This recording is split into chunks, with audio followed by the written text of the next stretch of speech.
successful. You know, when I was at Portland State throwing for 4 touchdowns, 400 yards, I thought it was a pretty good night. But the game and the offense has evolved so much under John Jenkins. The numbers are staggering. I mean, it's a fast-paced, fast-break, home run type of offense that's very exciting to watch. Back to you guys. Okay, Neil, we'll look forward to hearing from you over the course of the evening. ESPN's College Football Saturday, Houston versus Texas, is brought to you by Bridgestone.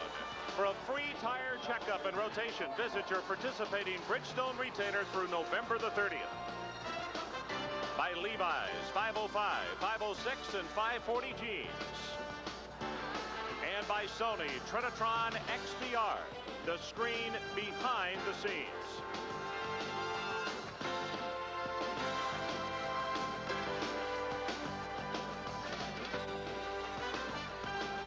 This is Hamlet by Whitney. 18. Memorial Stadium, Austin, Texas. As the Longhorns take the field, the Cougars had taken it just a couple of moments ago.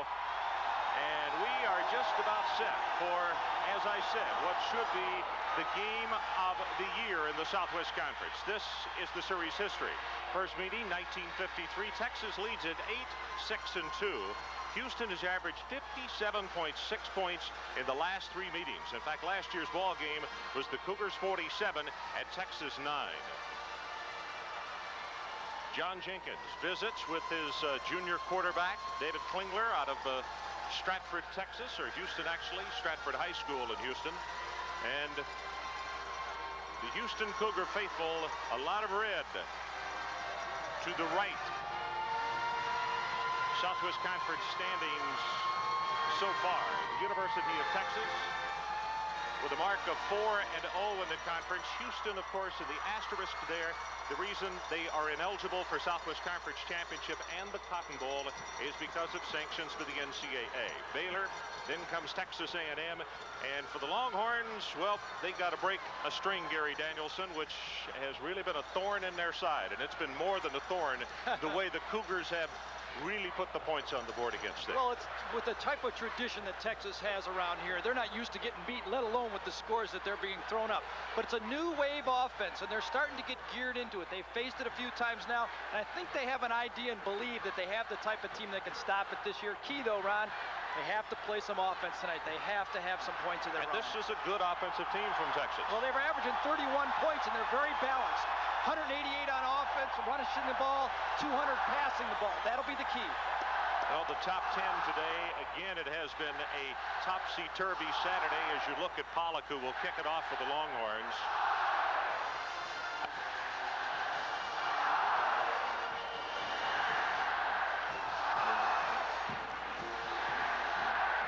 Notre Dame had to come from behind to defeat Tennessee. They're 8-1. Washington was upset by UCLA. Of course, the Cougars play tonight.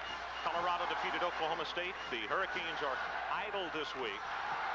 In the Final Five, Iowa upset by Ohio State. Georgia Tech had to come from behind to defeat Virginia Tech. BYU won big. Tennessee lost. And Florida defeated Georgia handily.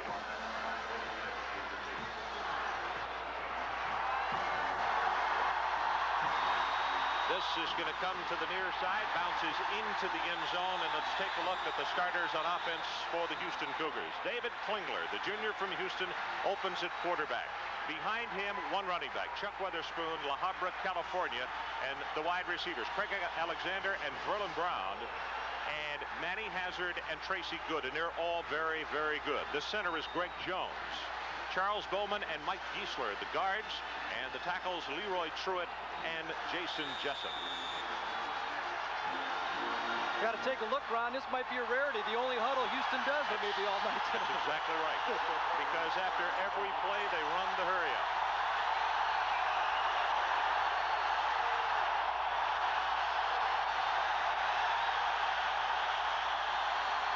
Klingler's first pass puts it up long, overthrown. Looking for John Brown III.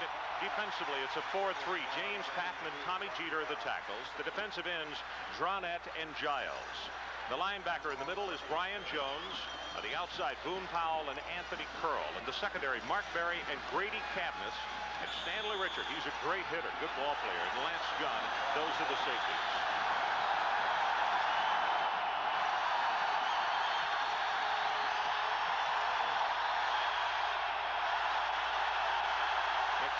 said last night before practice that the noise would not bother them. But you could tell that the wideouts had to come in a little tighter that time, didn't they? Running play, and Weatherspoon is hit by James Patton. It's going to be a third down for the Cougars, and they will have about 12 yards to pick up the first. As we talked before, Weatherspoon is a key guy they must stop. They're playing with 2 linebackers this year. Last year, Texas tried to dial them with only 1 linebacker. They feel they got 2 guys. 6 men are in the box. The whole idea is to try to stop that running game from Spoon.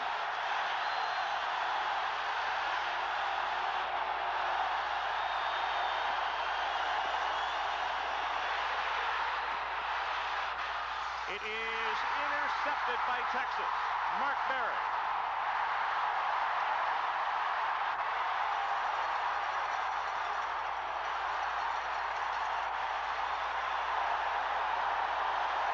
Two things happen right here. He gets pressure in his face, right in his face. Klingler has to let it go. Number 60, Jones puts it, makes him throw it real high, and then Barry, good position with the man-to-man on the fade. Puts his arm out a little bit, but he beats him to the spot. The ball is slightly underthrown, and already Texas has the ball in great field position. Chris Samuels in the ball game, slot to the right side. Gardere, first pass knocked down at the line of scrimmage. And let's check the starters on offense for the Texas Longhorns. Pete Gardere out of Houston Lee High School in Houston, Texas. Behind him, Phil Brown and Butch Hadnot, 2 freshmen. Keith Cash and Johnny Walker, the wide receivers. The tight end, Kerry Cash, the twin brother. Todd Smith is the center. The offensive line, Dwayne Miller and Jeff Boyd are the guards. And the tackles, Chuck Johnson and Stan Thomas.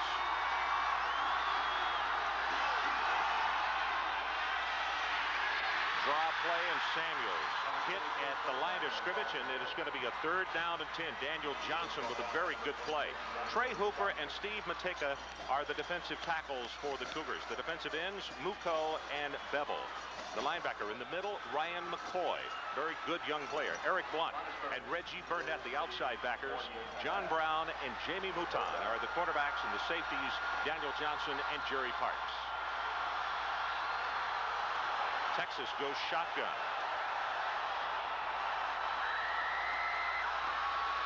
Gardere zips it over the middle, intercepted by Parks, and he will step out of bounds at the 42-yard line. It's his 5th interception, and Pete Gardere was not even close on that one. They went trips to the far side of the field, Ron, and the ball was just thrown in the wrong spot. He really didn't have anybody zeroed in on the throw. Had fairly good protection. He's throwing against a man-to-man with a free safety in the middle of the field. He overthrows it, and that's where those free safeties gobble up plays like that. Jerry Parks grabs it. He's off to the sideline. Actually made a pretty good play. He could have changed the scoreboard on it. It's the reason I paused for a moment. I thought he might take it all the way. He could have.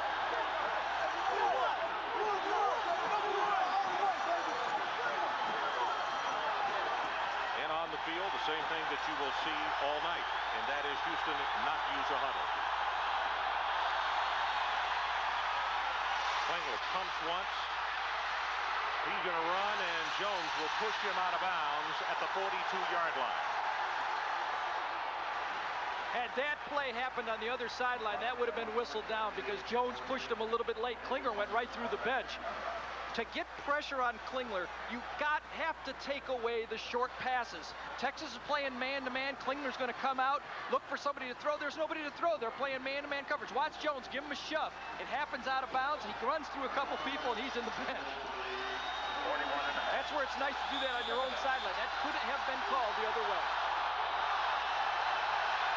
The idea here is not so much to hurry, but to put pressure on the defense of Texas by calling the ball at the line of scrimmage. Organized chaos is the way I like to refer to it. Flag goes down, and he is sacked by Oscar Giles at the 49-yard line of Houston.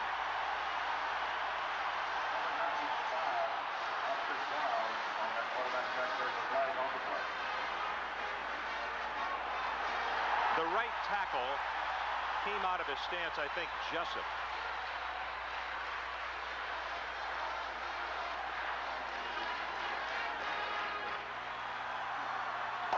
Illegal motion by the offense. Penalty declined. 3rd down. There was was a loss of 8 on the play. That's Wendell Sheldon, who is the referee tonight. Wendell, a veteran of the Southwest Conference. 3,553 yards. That's not career, that's this year. Throws this one sidearm, and it is caught inside the 10 at the 8-yard line by John Brown III. 42 yards. Klinger is so strong, has such a powerful arm. Watch him come out, throws it going to his left, turns his body, throws almost a jump pass. Now that's pretty good coverage they have right there, right on the sideline to Brown, and he's really turned into the big play receiver in this offense for him, averaging nearly 18 yards a catch now. A track star. I started to say, Gary, he's a 100-meter guy who has run a 9.8 100 meters. First and goal, Cougars. Weatherspoon, his second carry of the night, and James Patton will step up to make the hit on him.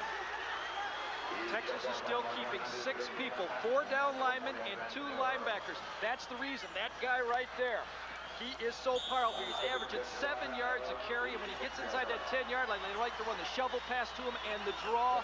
The whole design of the defense is not to let Weatherspoon beat him.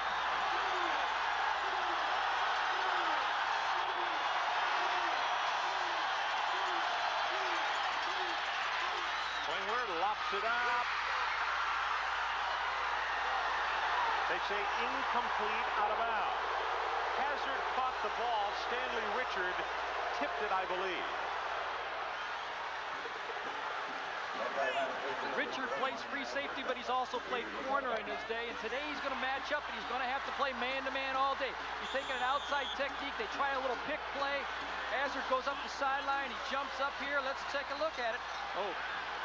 That could have been a touchdown right there. He gets his left foot in, I believe, on the lob pass. One more time. See if this is a better look. Yes, he comes down. Texas very fortunate there. Blitz up the middle. Ball is loose. Are they going to call a forward pass or a fumble? Brian Jones was coming up the middle, and Texas has the football.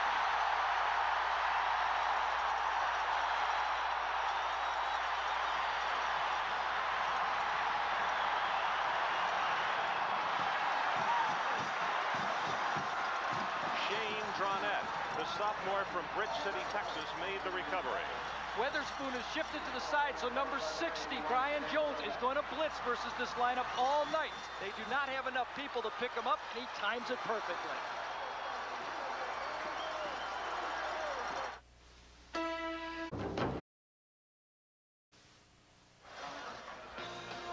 ESPN's College Football Saturday, Houston versus Texas, is brought to you by Infiniti, who invite you to test drive their full line of luxury automobiles. And by Tempstar Furnaces, you can rely on the star. Beautiful shot of the Capitol building here in Austin, Texas. It is a wonderful night. Temperature in the low 60s, going to be in the mid-50s by game's end. Handoff to the right side, and McCoy steps through and knocks him down behind the line of scrimmage. McCoy, a freshman from Beaumont. Another one of those freshmen that was playing high school football last year. Texas has to establish some running game. Hadnot's going to get the ball in the one-back sec. He's going to try to bounce outside, but look at McCoy. Pursue him and drag him down from behind. These kids, I don't understand anymore. From high school to playing big-time football in 1 year, you know. Chris Samuels. Nice cut back. Has 5, has 10. Check it, not quite 10. He is, well, it will be a gain of 10, but he won't have the first down because of the loss in the last play, and it will be out to the 18-yard line. Chris Samuels is normally their possession back coming out of the backfield. They like to throw him the ball. He's had 20 receptions this year already, but if he can get the little draws in the running game, it's just going to be that much better. Establishing that running game would be nice for the Texas offense. What everybody tries to do against Houston is play ball control, so you keep their offense off the field. Option play by Gardere. He will not have it. And again, it's 44 McCoy with the big hit. He may have dropped that ball again, though. Ball is fumbled, and they say Houston has recovered at the 18. That is 94 Trey Hooper, a senior from Mineral Wells, Texas, and the Longhorns with 2 turnovers early. Texas A&M played Houston off their feet until 8 turnovers finally did them in. Well, I thought one of the keys to this game would be Texas is going to get the ball a lot. There's going to be a lot of possessions in this game, and Houston's going to get it a lot. But they can't turn the ball over and get them any extras. They need to punt the ball a few times. We haven't had one yet. 4 turnovers here in the first quarter. Houston sets up shop at the Texas 18.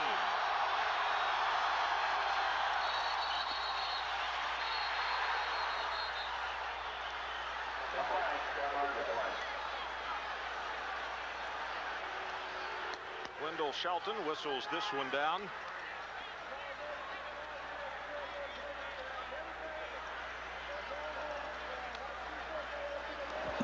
Dead ball. Start. Offense. First down. Gary, maybe the noise is giving Houston some problems.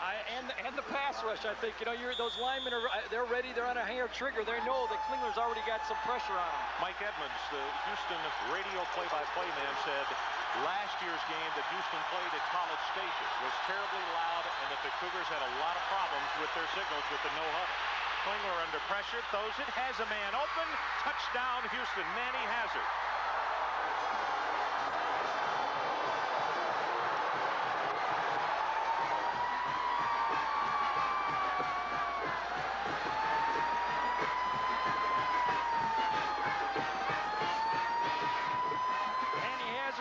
Up on Richard right here. One of the things, look how he protects the ball very nicely with his back. He doesn't overrun the ball and reach back and give the defender a chance to knock it down. He shields him with his back and does a nice job of protecting the touchdown. Roman Anderson with the extra point attempt, and he is good. So with 10 minutes, 47 seconds left to play in this opening quarter, and a little rocky start as far as turnovers by both clubs. And it is Houston who goes on the scoreboard first.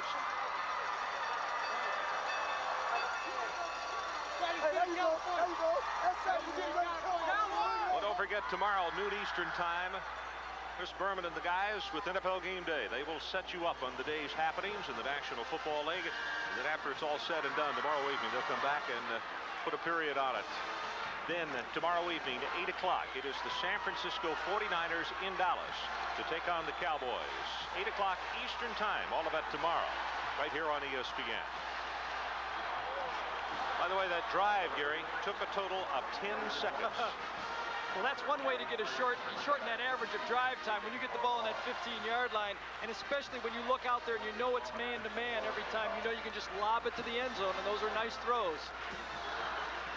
You know, Klinger has a rocket for an arm, but he also has some very nice touch on his passes. He knows where to put it in a spot where just his guy can get it. He's already made 3 nice throws tonight. Roman Anderson.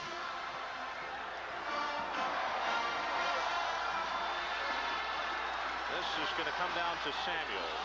Fumbles the ball. That is live, and Texas has recovered at the 15-yard line. I'm telling you, David McWilliams has got to be going absolutely crazy on the sideline. The pass rush has done his job, but look at Klinger just backs up. Patton's going to put the rush on him, but he knows that he's got man-to-man coverage, and even backing up, Klinger can just lay the ball up because look at Hazard has man-to-man coverage. He comes up, he straightens up his guys, gives the post move, and Edwards, he's at mercy of the throw now, and nice screen on the underthrow a little bit by Hazard.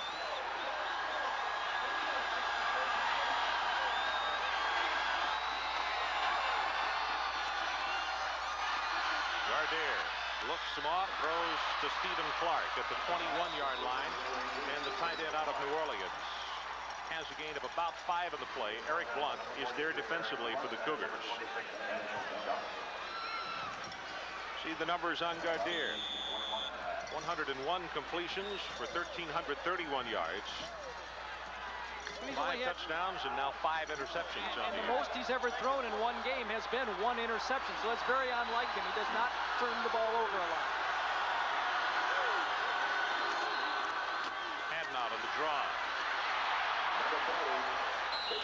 close to the first down. Going to depend on where they spot from the far side. McCoy is the man who made the stop, and that is a first down for the Longhorns.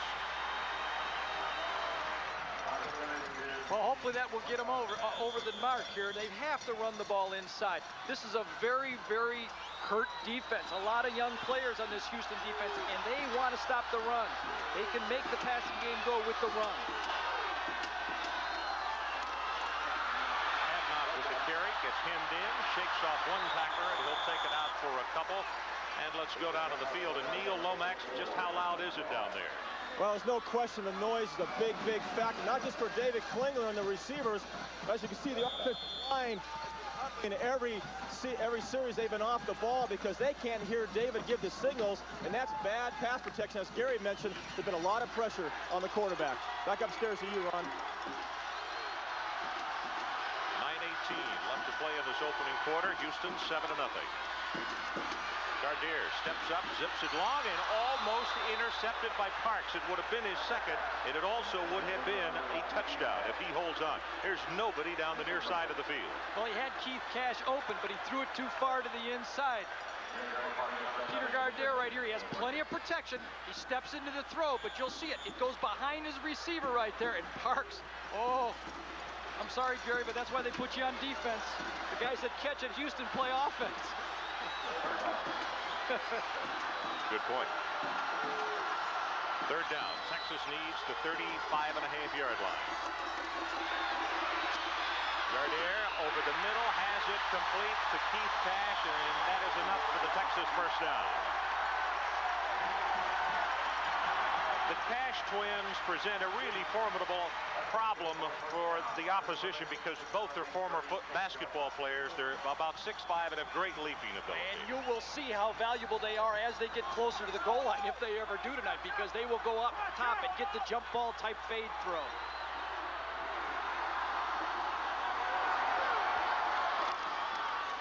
Adnott. And Houston is there to diagnose that one. Burnett and Hooper combine on the stop at the 40-yard line. Texas trying to establish the running game, as Gary said, but so far Burnett, McCoy, and Hooper have had the answer. There's a key player right there, Reggie Burnett. Larry Coyer, the defensive coordinator for Houston, said he's as good as there is in the Southwest Conference. He has a little bit of an ankle. We have to keep an eye on him tonight.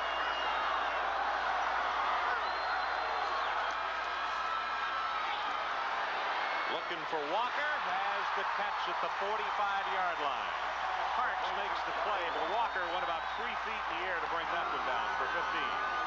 All right, coming right at you here. Little play action pass.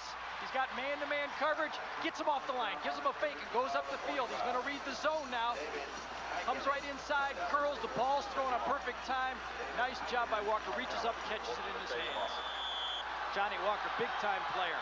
Really, really like this receiver. Johnny is also an outstanding baseball player.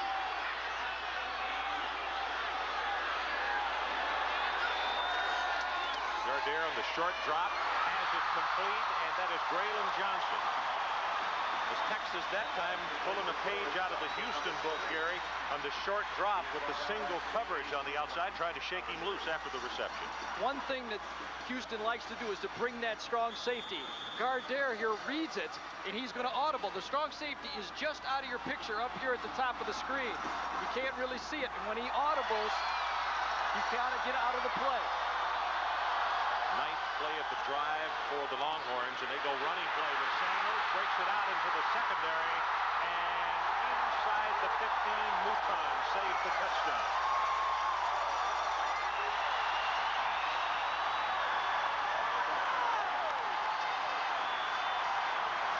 Lynn Amity believes that they have an advantage right here.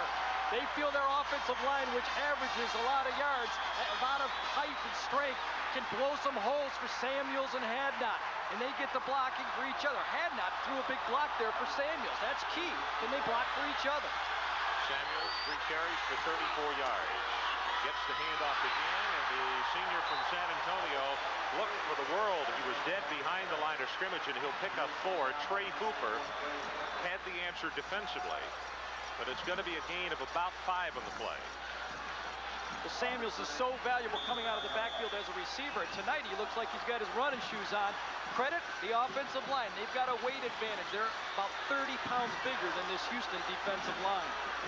Adrian Walker, who's a sophomore out of Tyler Chapel Hill, checks into the ballgame. He has 4 touchdowns of the year, 280 yards. This is the time in the part of the field where the Cash brothers start to get involved with the line. Counterplay with Walker. Skims by 1 tackler and inside the 5 down to the 4. Jason Youngblood, the sophomore from Refugio, Texas, is there to make the stop. Stephen Clark comes back in at tight end. He will replace Johnny Walker. Walker's been troubled a bit by an ankle injury. They were not sure how much he would be able to go tonight. Didn't look as though it phased him on that 15-yarder a moment ago. I don't think so. Started on the 15, 11 plays on this drive by Texas. But they got a 3rd down and a very big one. Hadnot. He'll score.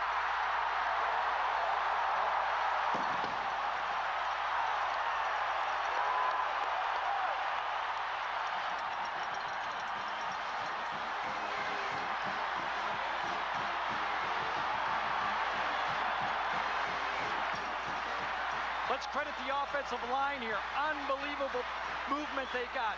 Smith, Boyd, tackle Stan Thomas. Before Hadnot even gets 2 yards into the end zone, he hasn't even been touched, and they just make an impressive drive to come back and tie this game up. Michael Pollock with the extra point attempt, and with 5 minutes, 43 seconds left in the opening quarter, we are tied.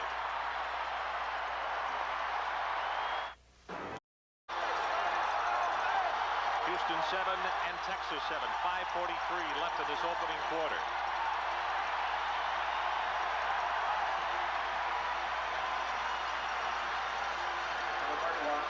Michael Pollock, who has been a very pleasant surprise for the Texas Longhorns this year, prepares to kick it off. Tracy Good, who wears number 1. Tracy is a sophomore from Clute, Texas. Back is the deep man. Pollock's kick, 3 yards deep. He's going to return it.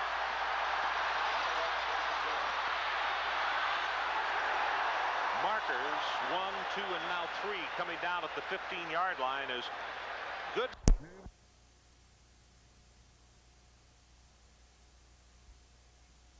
He decided he wanted to.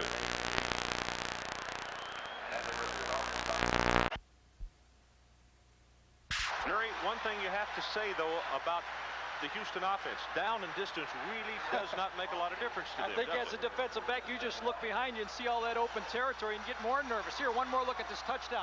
The offensive line is going to get a push. Left guard, Dwayne Miller, 53. Todd Smith, Boyd, Thomas. They all push him right into the end zone.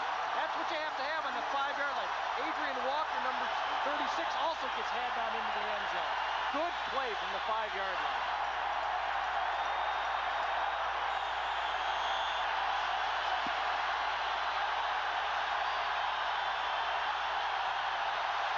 Houston is right in front of the Texas cheering section. Inside handoff, and Weatherspoon is devoured by James Patton. Oh my goodness.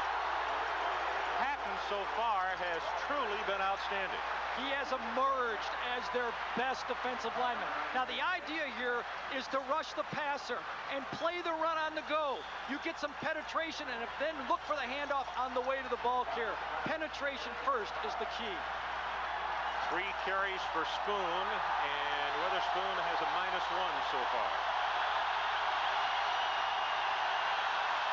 Klingler, shovel pass, incomplete. That's no fumble.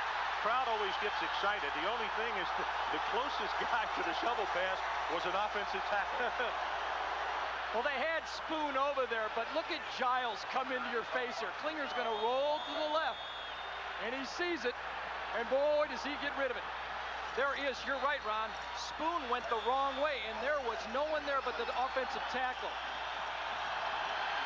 3rd down. They have been, Texas has been extremely tough. Let's see if they can slow Houston down here. Again, pressure coming up the middle, and the ball is caught by Weatherspoon with blockers in front. Look out. He can run forever. from behind at the 45-yard line of Texas. 50 yards in the play by Witherspoon. They go to the shovel pass again. This time the safety blitz is coming. Gunn is coming. And watch the shovel pass this time. Over the head of everybody. And uh-oh, the Tanks got it in the open field. Look at this guy run. 4'7", 4'8", 5'7", weighs 225 pounds. And the safety, who safety blitz Guns, come back and makes the tackle on the play. Klingler now 3 of 7. 1 touchdown, 114 yards.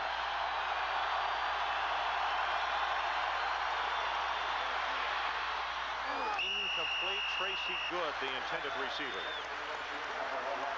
Shane Dronette, number 81, was the Texas player putting the pressure on quarterback David Klingler. And you're right, the pressure is coming. That's the first time Texas has dropped in a zone tonight. But the most important thing is they're knocking Klingler down. That wears. It's like body punches in a boxer. It wears and it wears. It doesn't wear if you keep throwing touchdown passes, but if you have some success on it, it'll be a long night for David. You just joined us. 4 minutes and 24 seconds left in the opening period. Texas 7 and Houston 7. Klingler again has a man open, and Brown can't hold on. Van Malone hit him, and for the world, it looked like a completed pass, but not the case. Let's get an update on college football. Here's Tim Brando. In case you missed it, fellas, Southern Mississippi beat Auburn today, and here's how they did it. Brett Farr, 10 yards to Anthony Harris with 46 seconds left. Southern Miss beats Auburn 13-12. They're the Alabama State champions. They beat Alabama earlier this year, Ron, and Southern Mississippi is apparently going to the Poland Wheat Eater Independence Bowl. Auburn is looking ahead to Georgia next week. So Auburn dropping back-to-back games. That doesn't happen too often. Houston on 3rd down. They're 2 of 4 tonight.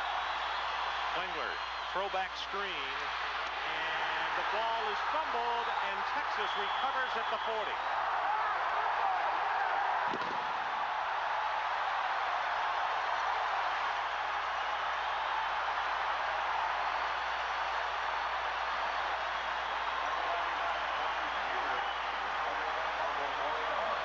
Here's the ISO on Patrick Cooper. It's a quick screen to the sideline. Watch the play Van Malone makes. He gets inside Truitt, but the big hit right on the ball. It pops loose, and another turnover for this Texas team. That's what they have to do. Tommy Jeter gets the ball loose, and they've got it on a 40-yard line again. I look for them to push it between the tackles.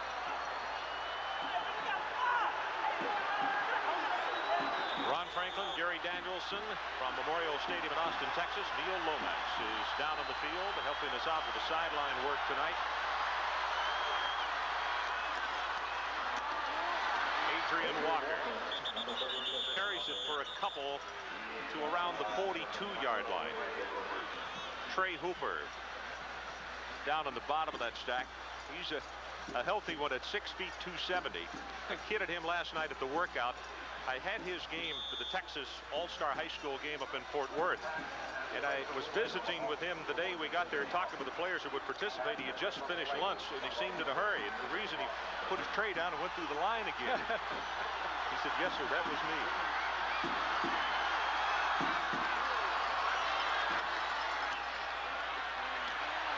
Gardere flushes from the pocket, now goes long, and Keith Cash on the reception at the 33. Mouton made the tackle, and Mouton is pleading his case, saying that Keith Cash pushed off. This time Houston's going to drop to the zone. Everybody's covered. Gardere takes his time. Now watch Cash down here at the bottom of your screen. He gives him the high signal, but he's covered. When the ball comes, though, he pushes off on Mouton, comes back and gets the catch. Hey, you know, Ron, what I always say, if you get away with it, it counts. Phil Brown, redshirt freshman from Commerce, checks in, gets the handoff, and he will be tripped up after a couple. That's a fine play by Eric Blunt. Phil Brown is a young man that you remember earlier this year, Gary, in the Colorado game. He came in and made a difference against the Colorado defense for the Texas Longhorns. Well, the Longhorns have 4 backs that they can throw at you. Hadnot, Brown, Walker, and Samuels, and that's been the key. They've got a lot of diversity, a lot of weapons on offense. Brown, the leading rusher, with 427 yards for the Horns. Option play. Gardere will turn it up. And he is fortunate to have picked up a couple as Muko is there. And let's go down to the field. Once again, here's Neil Lomax. Well, another problem basically for the Texas defense is their conditioning. They love to have their offense stay on the field as much as they can, Ron and Gary, because defensive backs get awfully tired, like Stan the Sheriff Richards here. The trainer has had him take a lot of water and a lot of rest this week. He's in for a long evening if Trainer gets that ball. Spanky Stevenson, the trainer, talked about their conditioning and what they would have to be prepared for tonight. I guess it is kind of like facing a marathon. Gardere on third down has the man open. Walker, first and goal, Texas.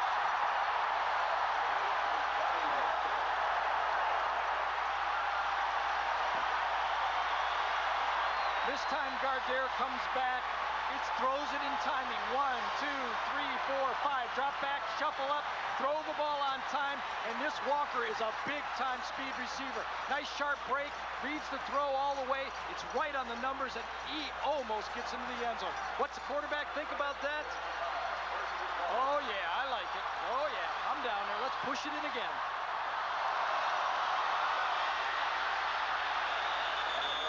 Running play down to the 2, maybe the 2.5-yard line.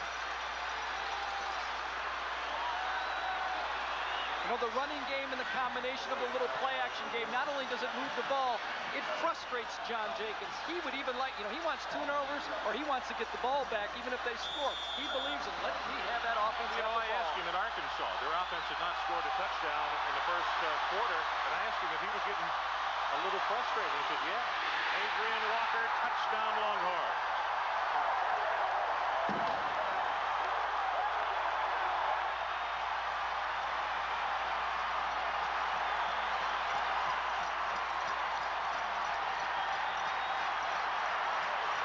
This time from the 2-yard line again, a little fake handoff to the right. Look at him get up, carried into the end zone. Let's give the credit again to the line. They're scoring, they're pushing. Todd Smith, the center, gets under his man, a little cross box. Dave Miller, number 53, comes around, and they just make it easy for Walker to dive in the end zone. Michael Pollock makes it 24 of 24 this year. 1:08 left in the first. Horns by 7.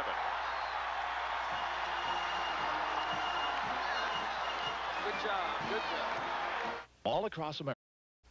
I'm Chris Berman. Sunday on ESPN's NFL Game Day, LT. Is he still the behemoth of all the Giants defenders, or without a sack in over a month, is he a shadow of his former self? Football's newest behemoths on defense, the Miami Dolphins. Don Shula's 1990 version of the no-names is the biggest reason for the Dolphins' turnaround. Who are they? How do they do it? And Dallas's Troy Aikman. Will Sunday against the Niners be his breakout party? We'll ponder all of that at every game in Week 10, Sunday, for a full hour at noon Eastern on Game Day.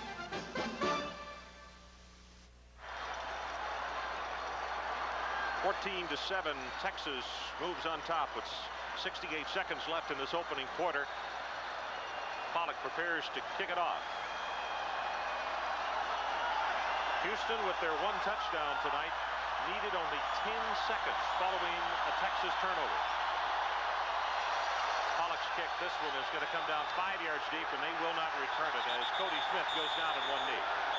A couple of more looks at the Texas touchdown a moment ago. Ron, nice combination block by the center, Todd Smith here, and Dwayne Miller. He sets, comes around, and leads Walker right into the end zone. Watch the combination block against the even front from Houston right here. Gets the ball, man goes out, man comes in. Walker gets enough head of a steam to dive into the end zone. Very, very nice job against an even front, meaning no one's head up on the center. 7 plays, 60 yards, just over 3 minutes. Adrian Walker gets the touchdown. Time of possession. Well, that's what Lynn Amity said they wanted. And just as important, 14 points on the scoreboard. Weatherspoon is nailed at the line of scrimmage, and this time it's Tommy Jeter, the junior from Deer Park, Texas.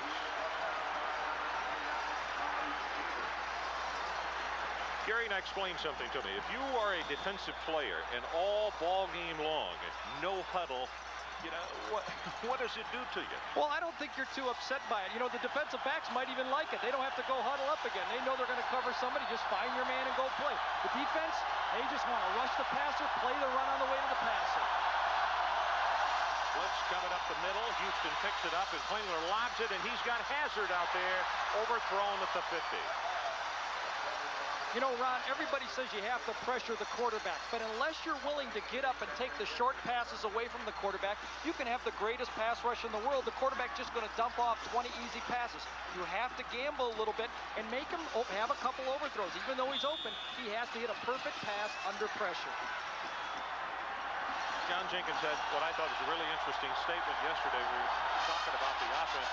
He said sometimes to help fatigue a defensive secondary that he will run a long route and then send in 4 fresh new receivers and come back with the very same We win. will see that play tonight. Klingler.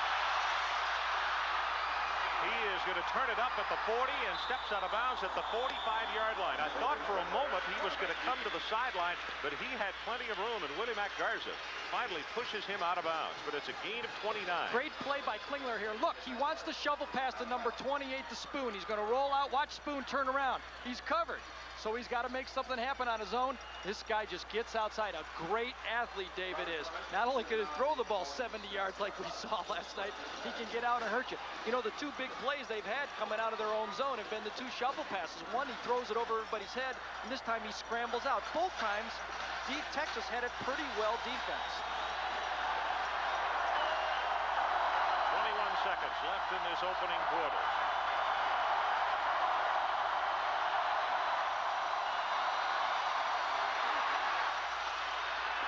Overthrown. Hazard is the man that he wanted, and let's go back down to Neil Lomax. Well, one thing I failed to mention to you guys about the run and shoot offense, it takes a long time to play. As you tell the Longhorn mascot, Bevo, the 1,500-pound steer, is taking a little breather right now, and you guys might not be able to take a nap in this game, but this big old steer, Ron and Gary, he's just kind of chilling out down here. Well, the way he turned his head there was almost like I don't want to watch while Houston has the football. I think Bevo's seen the run and shoot in action before. He knows he's got to be here a while. Hey, but it's fun. It's fun, and they throw it. The scoreboard's going to change. Klingler, quick out pass to Hazard, and has the first down at the 41-yard line. Stanley Richard pushed him out of bounds. He was working against Van Malone, and he got by him, and then Stanley came over from that free safety spot. All 3 receivers to the outside. You see it's a little pick. Number 1, Tracy Good comes in, and then Hazard just rubs off him to the outside. Oh, late hit. The Sheriff gets caught right there. He gets nabbed. That's going to add 15 yards onto it.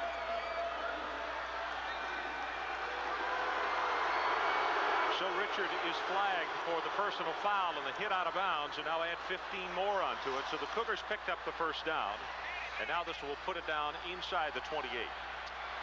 Look at the jam between this guy. This is why the coaches for the run and shoot like the small receivers. They have to avoid the jams by these defensive backs. He's going to get up on the line of scrimmage, and he has to get away from him. Good job right there, a little bit to the head.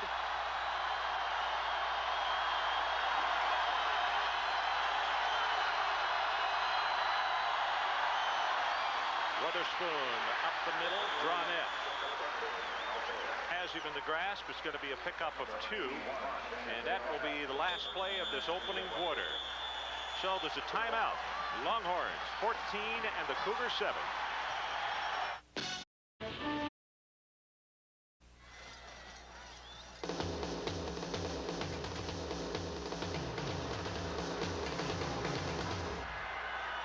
Welcome back to Memorial Stadium in Austin, Texas. Ron Franklin, Gary Danielson, and Neil Lomax. Houston Cougars with a second down at the 25.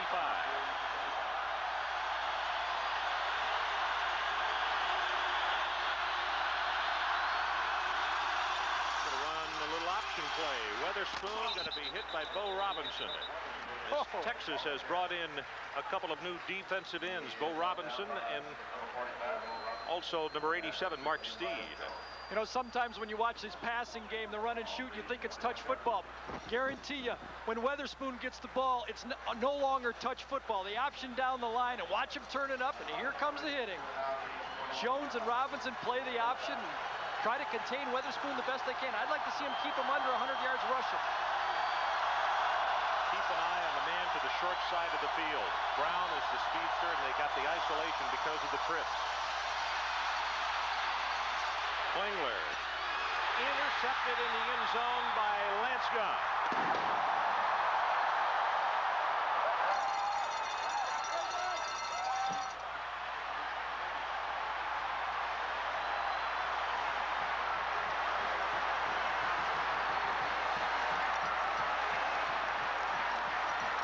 Houston here tries to run a pick play. These two guys are going to come inside. Tracy Good's going to try to come out in the flat. Now watch how nicely Texas plays it right here. They come inside, he breaks out. No, he's covered. Now Klingler tries to make something happen, and he gets a little too greedy. Gunn's reading his eyes, and he comes over there and gets the easy INT. That's 4 turnovers for the Houston Cougars, 2 interceptions and 2 fumbles. The Longhorns have also had turnover problems. They have put it on the ground a couple of times. Interception and a fumble. Gardere going to go long, looking for Keith Cash inside the 40.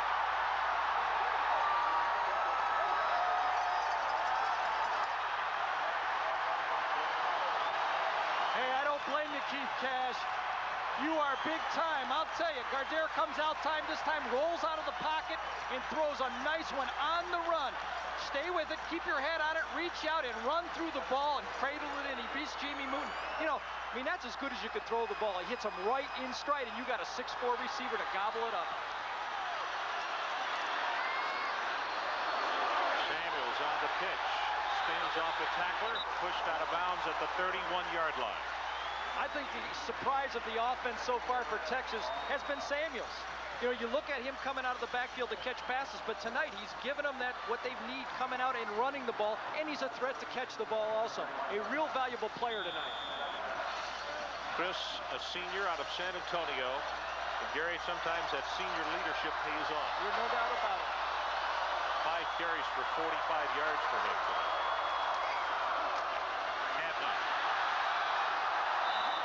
The first down at the 25, and the storyline in this one so far.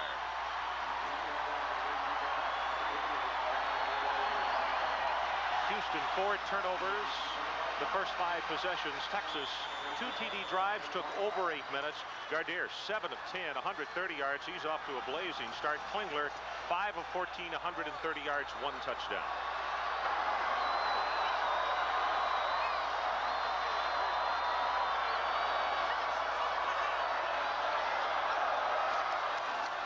Short drop pass to Walker. Tries to get by Mouton, and it is another Texas first down, this one at the 14-yard line. Man-to-man coverage, Gardere reads it, calls a little hitch pass, easy, pitch and catch, comes out, Walker's got the speed. Look, they're 10 yards off here. That's just too easy. Touches it, faces him up, gives him a little shake and bake, goes to the outside, picks up the first down.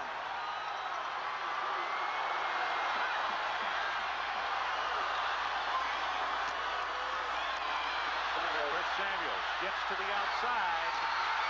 He is out of bounds at the 2.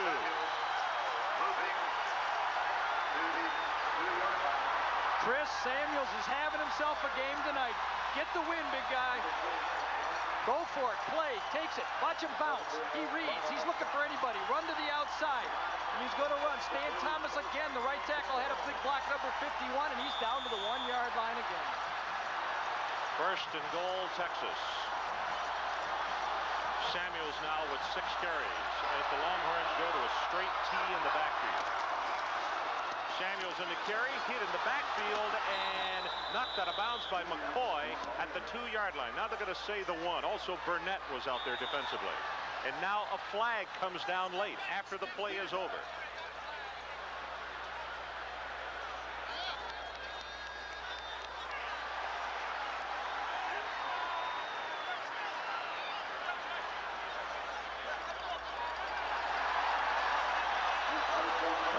Distance is going to be about 18 inches from where the flag was thrown.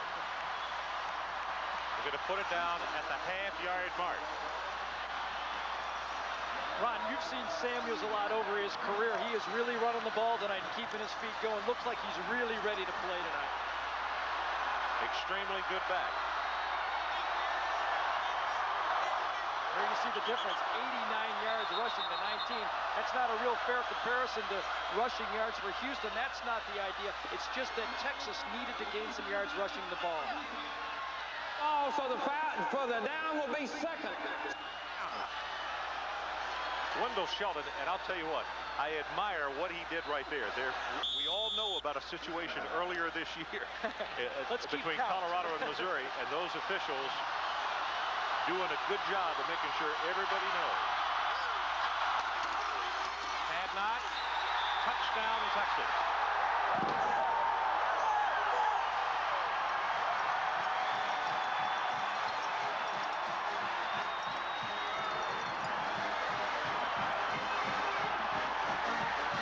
They're going to run off the right side again behind number 51 Stan Thomas, number 58 Jeff Boyd, but had not.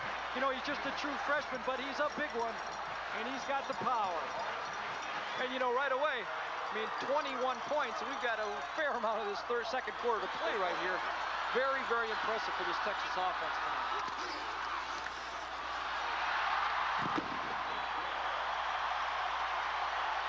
Pollock knocks it through, and the Longhorns go on top by a score of 21-7.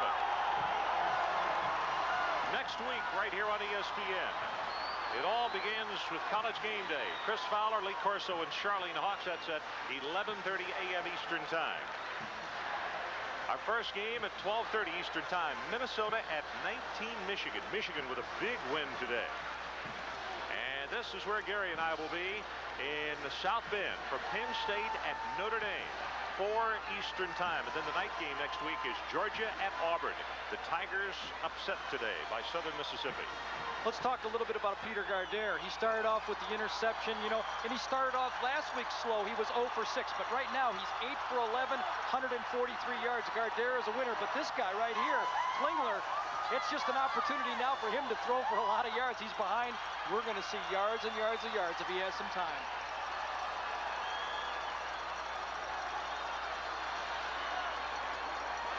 Not only are they sold out in the stands here in Austin, but there are folding chairs in both end zones. There you can get a good shot. And I don't know what in the world you can see down there, but those people paid their money and wanted to come in and see this football game tonight. And you could say you were here. I guess so. This is good from the 3. Good gets nailed as he crosses the 15, and that is Higgins on the special team. Another look, the right side of the line. All the linemen are going to try to score. Push inside a little bit, but Hadnot actually runs through a tackle to get through the end zone. Nice push, you know, from this size. The size difference at the Texas offensive line is just too much. He runs through no tackle by number 26, and he gets into the end zone, and it's 21-7. Butch Hadnot. 7 plays, 80 yards. 1 minute and 27 seconds consumed.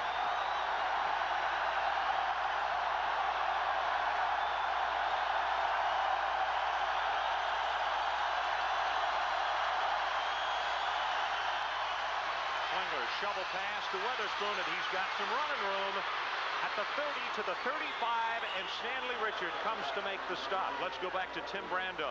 Come in, sir. Ron, in many respects, Scott Sisson was the GOAT. In fact, he missed 4 field goals today for Georgia Tech, but when they needed one with 8 seconds left against the Hokies of Virginia Tech, he booted it through. 6-3, Georgia Tech still headed to the Citrus with no losses, but one very crucial tie to North Carolina that puts them out of the national championship picture. Or does it? I don't think anybody's out of it anymore, do you? I don't think so. That's been the conversation about no real dominant team this year. Klingler throws it back. That's complete to Hazard, and what an open field hit by Stanley Richard. Whoa! And Hazard with the very good gesture there, patting him on the back, saying that's a good play. Richard is the one who made that hit against Bieniemy in the Colorado game at the goal line, and we marveled that Bieniemy got up. Yeah, he's just such an impressive player. He plays free safety against the option teams and plays from sideline to sideline making tackles. And here he's matched up man-to-man all over the field, and you see what type of a hitter he is. The best free safety I've seen in college football this year.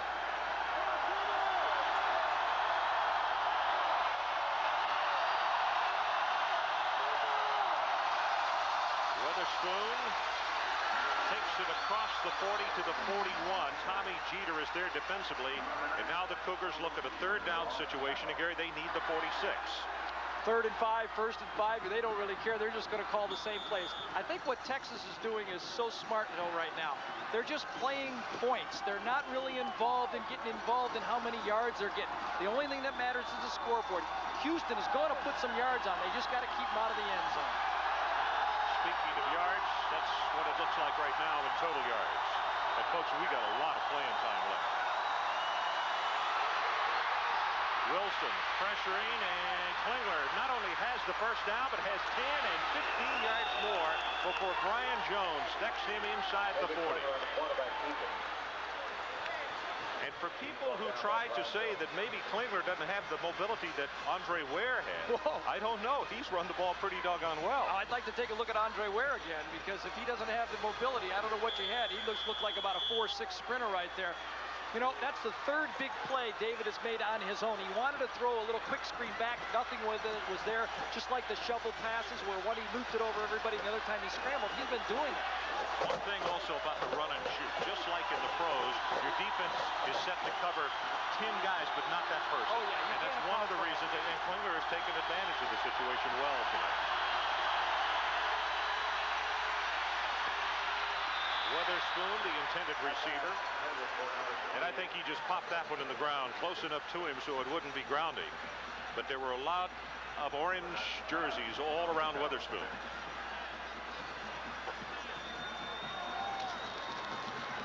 Well, David is going to keep attacking. You've got 3 downs. You're looking for the goal line every time. There you see John Jenkins.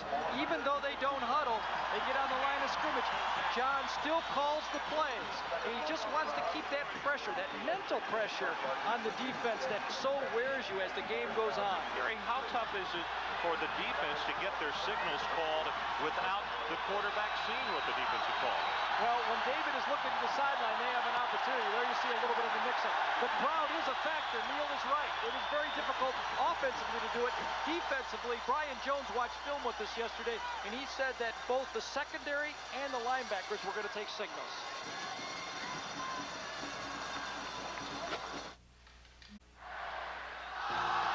ESPN's College Football Saturday, Houston versus Texas, is brought to you by Jeep.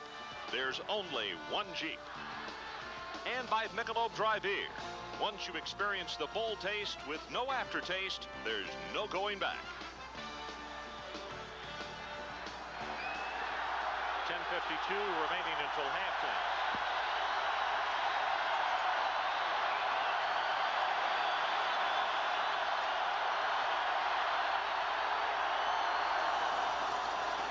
Play. Weatherspoon turns the corner, cuts it back nicely at the 25 and down to the 20-yard line. Brian Jones had to corral him, and that will be a first down for Houston. Ron, the reason the option is so effective is the defensive backs are playing man-to-man coverage. They have their back turned to the offense. So if the defensive end can't make the play, you're into space. Weatherspoon's running the ball, and nobody knows he's got it. That's right. A lot of times against an offense like this, you'll see linebackers and defensive backs with their back to the running back, and he's already and he's running.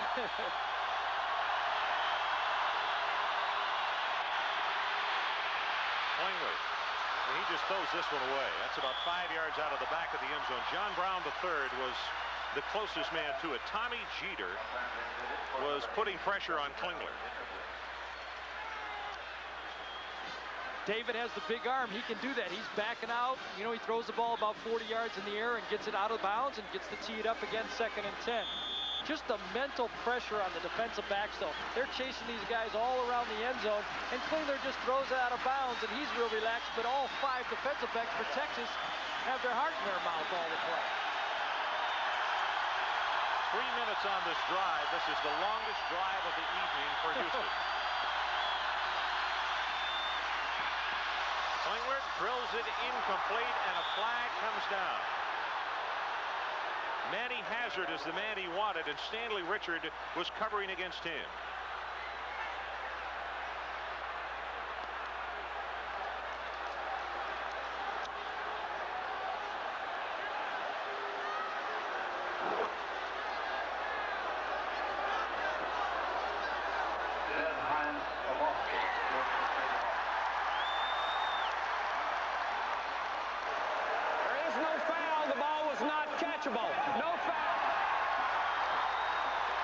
Boy, I don't know about this call right here.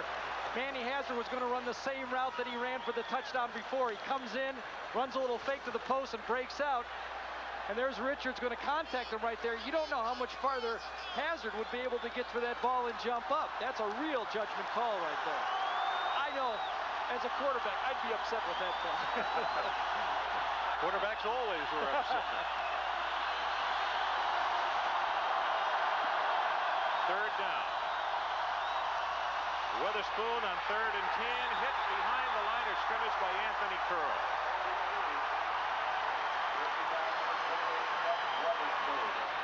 Anthony's Curl's job right then is to spy the fullback. He just looks at Spoon. If he gets it, if the quarterback doesn't pass the Spoon, he's going to make the tackle. Nice job by Anthony Curl. You know, Anthony's only 205 pounds, but he does a good job playing linebacker at such a small size.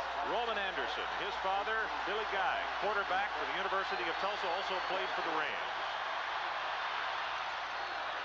And Anderson is good from 38 yards. So with 9 minutes and 35 seconds showing on the clock here at Memorial Stadium until halftime, it is 21-10.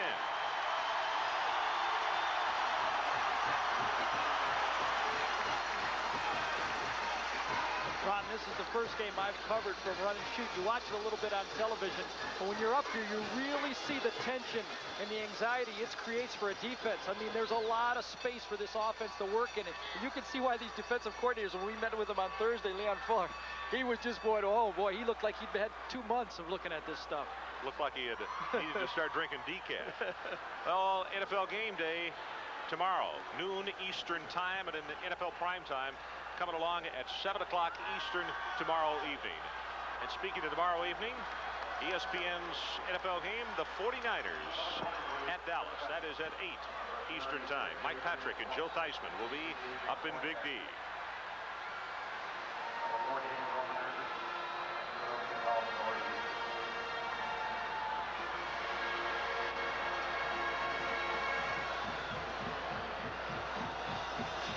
Roman is named, I mentioned that his dad had played for the Rams. He is named after Roman Gabriel.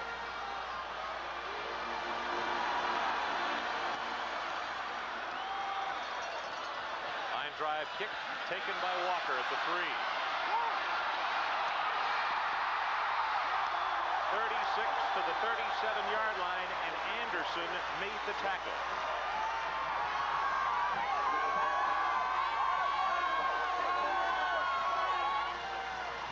When we talked to defensive coordinator Larry Coyer last night, he said this Houston defense, no matter what it takes, if it takes putting 8 guys up on the line of scrimmage, they have to stop the running game. They want to force Peter Gardere into a throwing game. So far, Texas has been successful in running the ball. Let's see how they adjust to try to stop the running game. Bill Brown fights his way forward for 1, maybe 2. John W. Brown out of the secondary comes up to make the hit. John is a freshman from Amarillo, Texas. In fact, a couple of guys on that side of the field defensively, John W. Brown and Daniel Johnson, both from Amarillo and played at Taladura High School.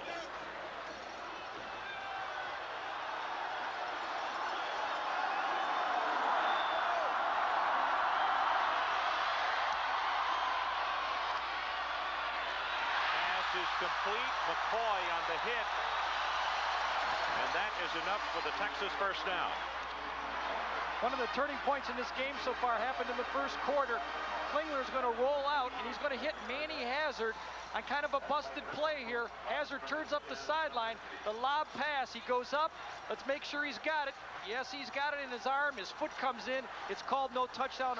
A turnover occurs a couple plays later, and Texas survives without any points on the scoreboard. Big play so far. Reverse to Keith Cash. And defensively, the Cougars are right there to knock him down. Muko is the man with containment who came up to make the hit, and then John W. Brown was there to make the stop. And that's going to be a loss of 5. It'll be 2nd down and 15, Texas. Lynn Amity said they were going to run the reverse tonight, and even if it didn't get big yards, he had to run it to keep the running game honest, to keep those backside people playing honest so that they could run the ball between the tackles. I don't think he wanted to lose 5 yards. I don't think so.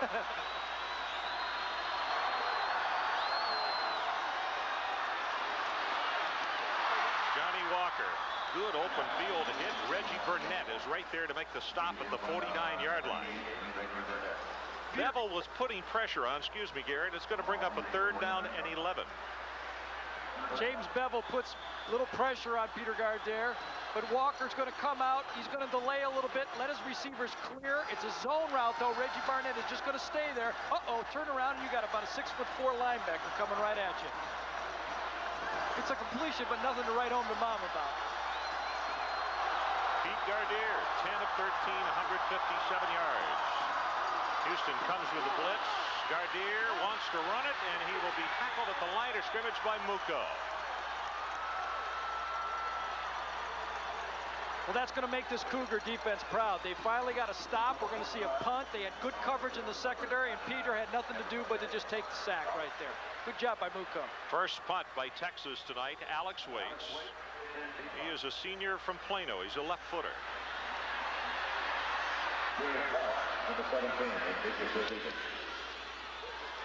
Indover in. Parks from the 12. And he will take it to the 22-yard line. So there's a timeout on the field. 6:36 left until halftime. We'll be right back.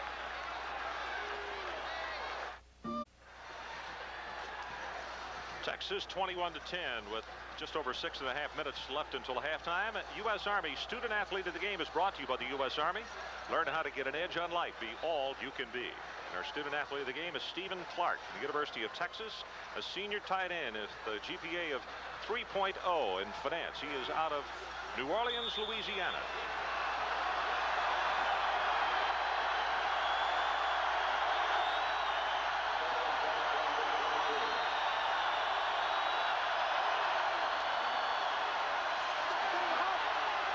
Throws the up and has it tipped away.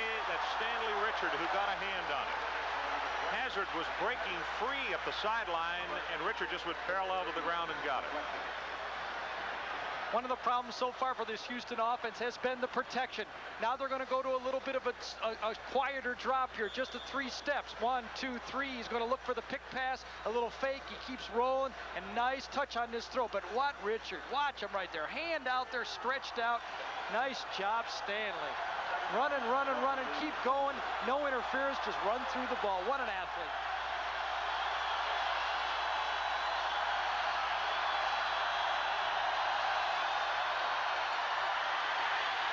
Klingler, and he will go down as he turned and saw Tommy Jeter coming right in his face, and rather than take the vicious open field hit, he just went down.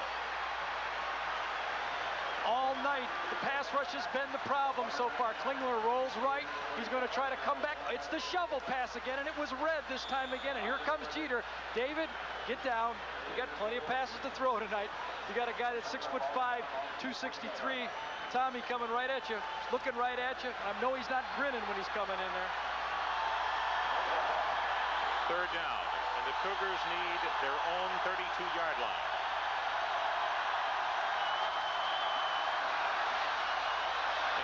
Going to go long, overthrown. Had a man out there, but overthrew it. Marcus Grant had broken free. And a standing ovation from the Texas partisans for the defense. You know, Ron, you're right. He was open, but open by a yard, 45 yards down the field is still not poor coverage. If you're going to force a guy to throw the ball, he has to throw a perfect one. I like what they're doing so far. John Jenkins has to regroup. He's going to have to get the ball off quicker so fast. So far. Texas special teams with 5 block kicks this season. 2 punts, 3 field goals.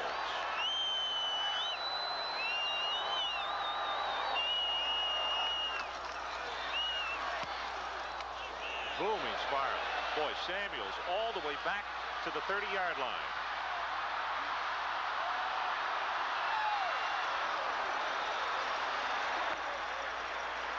Celtics take a break. Texas by 11.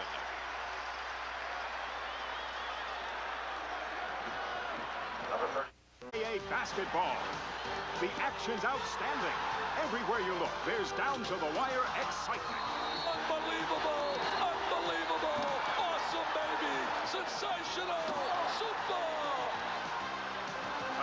action tips off when top teams battle in the Dodge NIT. Tournament action begins Wednesday night at 7:30 Eastern, live on ESPN. The Dodge NIT. Don't miss it. It begins here on ESPN on Wednesday. You like the hoops, I know. Oh, yeah. I'm excited to see Sit it get down started. on the couch, watch the coaches and the action. This time I even know some of the people doing the broadcast. I'll be even talk about you.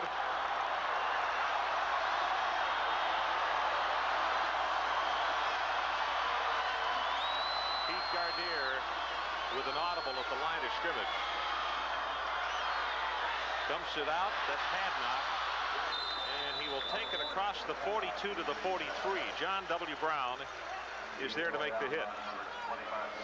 For this young Houston defense, you know, they're starting 4 freshmen, true freshmen out on this team, this defense tonight is starting to hold up. They found their field so far, and they're starting to play a little bit more zone. They're not blitzing every play, and they're starting to give the Texas offense a few problems.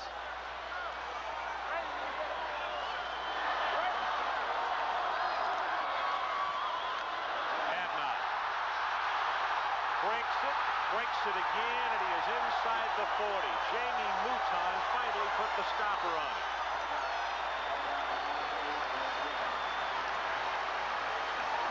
Just a freshman. This guy was playing high school football last year. Butch Hadnot. Watch him. It's the sprint off tackle. He reads the hole. The blockers take him anywhere, but look at those legs. Oh, runs right through a guy. Keep the legs moving. Whoa, this guy's going to be here for 3 more years.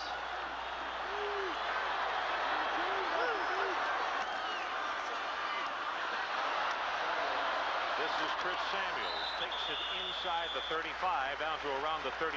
Reggie Burnett at the bottom of the stack. When we talked to Larry Coyer, defensive coordinator for Houston last night, he said one of the problems is in practice, they don't have a tight end. They don't run the ball, the Houston offense. So they don't see a type of offense like this day in and day out. It is very difficult for this team to prepare for different offenses, just like the Texas defense has to prepare for this run and shoot. It's just balanced on both sides, and there you see what the results so far.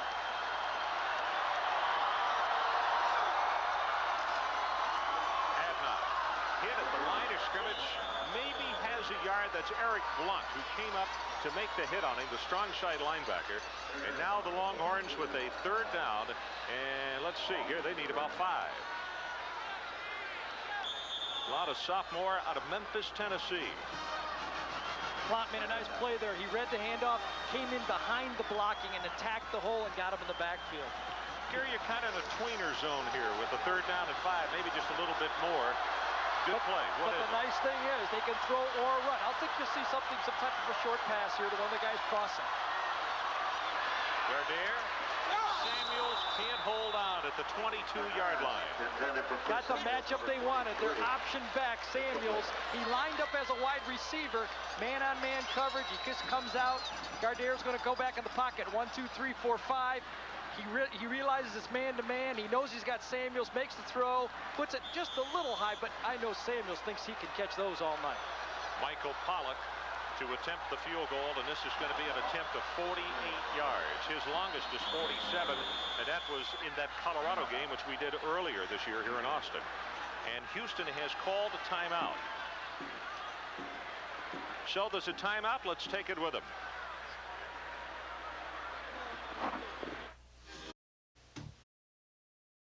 Pretty darn young.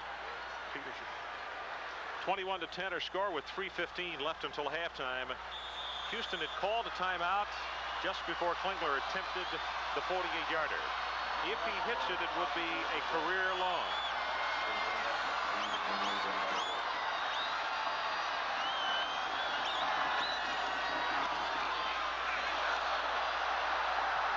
No good. To the right and short. Maybe tried to juice it up just a little bit too much. He's 15 of 18 now with the year, so it's 21-10 with 3:10 left until halftime. Who is number 1? We have talked about, is there a dominant team this year? You give us the answer. There's the 900 number to call, 900-786-2255. Don't forget, it cost you 95 cents, but call the number and give a vote. Either Notre Dame, Colorado, Houston, Washington, Miami. Who is the number 1 team in the land?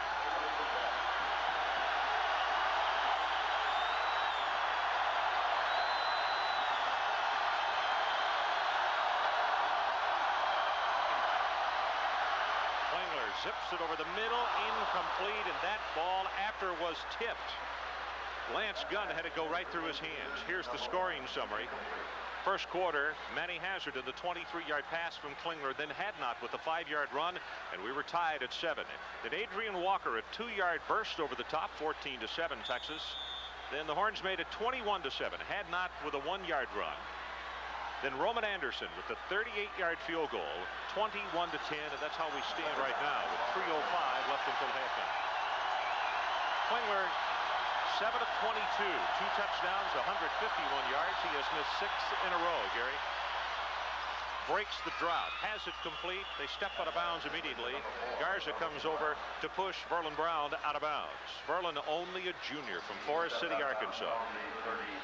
This time the Texas defense played a little soft man-to-man that time. They gave him the look of bump and run. They backed off. They gave him the short pass. You just can't give this team too many short passes, though, because they'll just back you right into the end zone. Well, he stopped the clock. They'd run 2 plays and only used 10 seconds.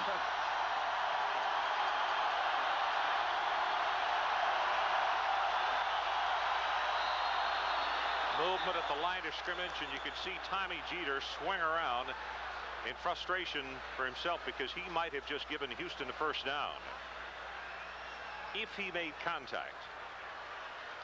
Well, Leroy Truitt also moved, but I think it was in response to Jeter.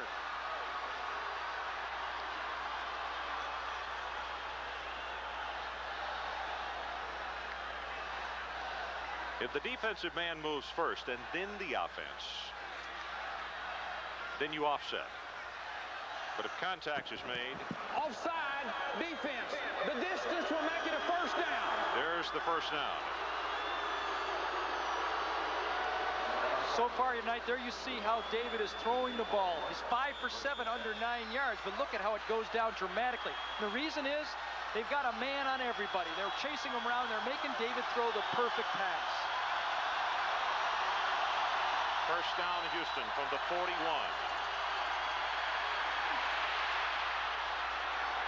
It is incomplete. And let's go back down to Neil Lomax and get an update. Neil? Well, down here at Run and Shoot Central, I'll give you an update. Leon Fuller is so excited, Gary and Ron, about the defensive backs, the way they're playing. Update on Mark Berry, slightly separated shoulder. He went in the locker room. Don't know if he'll play the second half, but the defensive backs feel they got this one won with them shutting them down only for 7 points in the first half. Ron and Gary? Well, I don't know about I'm sure they feel good right now, but I was about to say, this drive right here, I think, is a real big momentum situation for going both into ball halftime. clubs. If they could get a stop right here, they would feel really good. On the other hand, if Houston scores, it's huge as far as momentum for them. I think they might have got a delay, or they had to take the timeout to avoid the delay of game there. So Houston calls a timeout. The clock shows 2 minutes and 53 seconds left until halftime. As Klingler goes over to visit with John Jenkins, the first-year head coach for the Houston Cougars. We had a great visit with John last night. I mean, this guy, he just puts everything in his life into his football team. He believes in the run and shoot. He's up every morning at 5 o'clock. He has quarterback meetings at 6:45. And his team is dedicated to this offense now, and that's really it. They believe in it, they've committed to it, and of course, you know, they've had such a great success. He told us yesterday that they don't even run in practice. They'll just throw maybe 250 straight passing plays and just rep. Very much like the Wishbone teams used to run the Wishbone play over and over again. Doesn't matter what the defense plays, they just have to do their job. You know, speaking of Wishbone, David Klingler was a Wishbone quarterback in high school, and in fact, in one game this year, threw more passes than he did his entire senior year in high school. Well, now I see why he has such a strong arm. He saved himself. You know, he just kept it until he got to college. The guy last night, Ron, was throwing rockets, 70 yards. He didn't even put any air under it. He's got as strong as arm as anyone I've ever seen. But right now, what he needs to up is percentage. Gardner throwing a high percentage. Klingler, 8 of 23.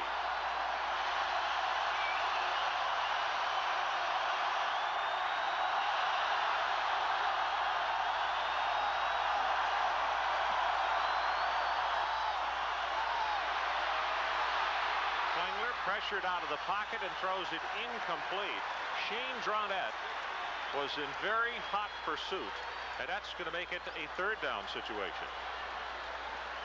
Ron, this is the game plan that Texas is using tonight. They're going to line up 10 people near the ball. Now look at back here. This is what the quarterback falls in love with. All this space out here. That's where he wants to throw the ball. And when the ball is snapped, those guys are playing man-to-man coverage. But look, they're press bailing. They're latching on. Everybody's got a man down the sideline, and the pressure helps them. Third down. Houston needs the Texas 49-yard line.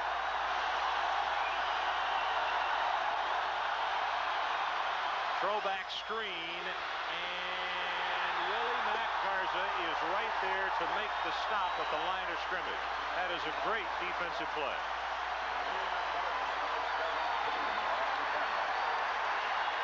Came back with the throwback screen. The reason they're throwing so many of these screens is because of the pressure.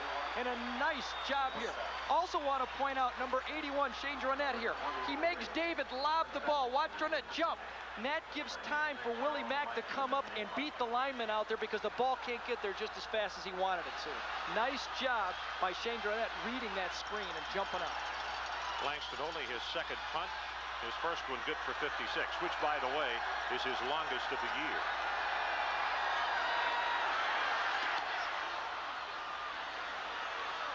Chris Samuels tries to cut back inside, and he'll bring it to the 27. So the Longhorns will take it over with 1:48 left, and this is what we have next week. CFA Game Day at 11:30 a.m. with Chris Fowler and Mr. Corso and Ms. Hawks. And then after that, it's going to be Minnesota at Michigan. That's at 12:30 Eastern. Followed by Penn State at Notre Dame. Gary and I will be in South Bend for that one. 4 o'clock start. And then the night game, the third of the triple header, Georgia at Auburn. Old rivalry in the Southeastern Conference.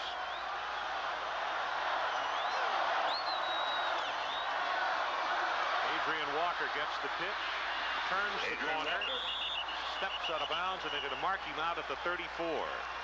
Daniel Johnson is there defensively. 2 goals right now Texas should have offensively. Number 1 goal is to take 1:42 off this clock. They don't want to give Houston the ball back. 21-10, they go in, they have a mini celebration at halftime.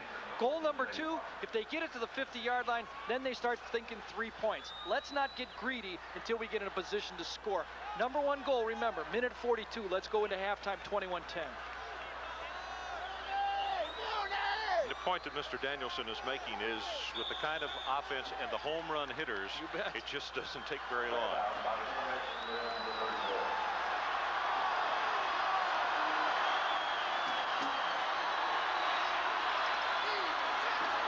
Peter Gardere with an audible. As you can see, Texas moving around. Throw the quick hitch out to the receiver. Wasn't there. Now going to run it wide open is Keith Cash.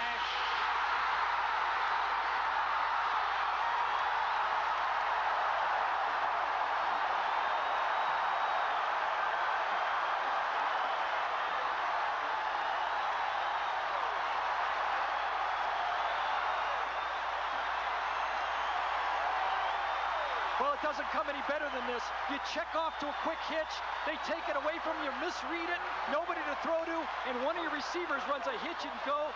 Nice play by Keith Cash.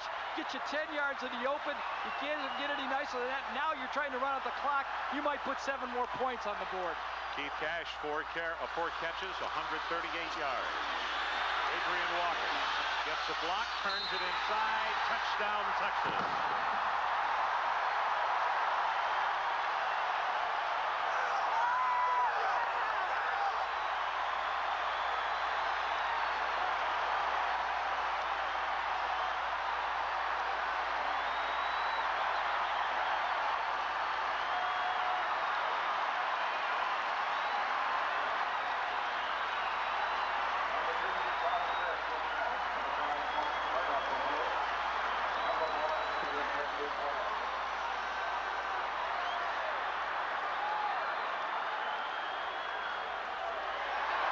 Extra point by Pollock is good as Smoky sounds, and with 1:13 left until halftime, it is the Texas Longhorns 28 and Houston 10. Right now, Phil Gardere reads that they've got 9 guys up in the box here. He's going to audible, but when he comes out, the men here drop into zones, and he gets away with calling a bad audible, but he stays with it. Good job here. 1, 2, 3. He wants to throw the hitch. It's zone. He misreads it, but a nice senior job by Keith Cash. He breaks it off. and he's down there for the big one. You know, you're thinking, let's run out the clock, let's not turn it over, and all of a sudden you got 7 points on the scoreboard. The touchdown play here. Little pitch action. Watch Hadnot, number 40. He's going to track, and he gets a block, and he runs it, pushes off into the end zone for Walker. 7 points the hard way. Adrian Walker with his 6th touchdown of the year. He's a sophomore from Tyler, Texas. Home of another gentleman who was a very decent University of Texas Longhorn, the Tyler Rose, Earl Campbell. Well, I'm very impressed with Butch Hadnot. I mean, he's as good as freshman running back as there is in the country. There's no doubt about that. But he's got some big shoes to fill with the Tyler Rose. So that guy is in a class by himself. Good, fumbles the ball. That is alive. He's going to have to pick it up. And Good will be down at the 4-yard line. Bubba Moffitt there on the special teams. Coming up at halftime, the USF&G halftime report with Tim Brando and Lee Corso. Scores, also the bowl outlook, and who is number 1. And also a live interview with Don Myers of the Fiesta Bowl. Hey, Ron, you know, we're going to test John Jenkins out. He said down and distance and time doesn't mean anything.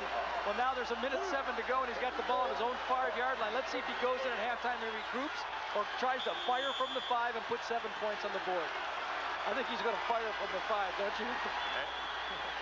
They really, wherever they are on the field, whether it's your 5 or their 5. Texas giving them the same look.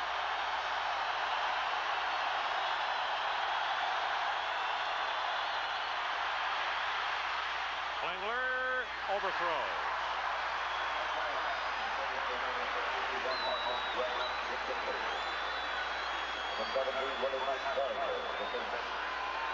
From the near side of your screen right here, number 45, Robinson's going to get a run at him. Klingler just gets rid of it, but boy, he couldn't have held on to it 1 step longer, or he'd had a safety right there. That's the pressure that you can get if you're aggressive in the secondary. But remember, you don't have man-to-man cover, guys. You can't play this type of defense. David McWilliams nervously looking on. Draw play to Witherspoon. Anthony Curl will knock him down as he crosses the 10. And now for Houston, it's going to be a 3rd down, and they need about 3. This would be the situation against a normal team when you might consider taking a timeout if you're Texas and getting the ball back. But I don't think we're going to see any timeouts by the Texas defense. Wonder what that signal is. You think maybe John is saying let's get rid of the clock and go in at halftime and regroup? Well, I would be throwing deep right here. It's a long way to go. You got a lot of field. Let it go. Quick pass, incomplete. And now a punting situation for Houston with 21 ticks left on the clock. Texas now will have an opportunity to kick a field goal. There's enough time. If they catch the ball around the 50 or 40-yard line, 1 completion, they still have plenty of timeouts left. Langston averaging 46.5 yards per boot.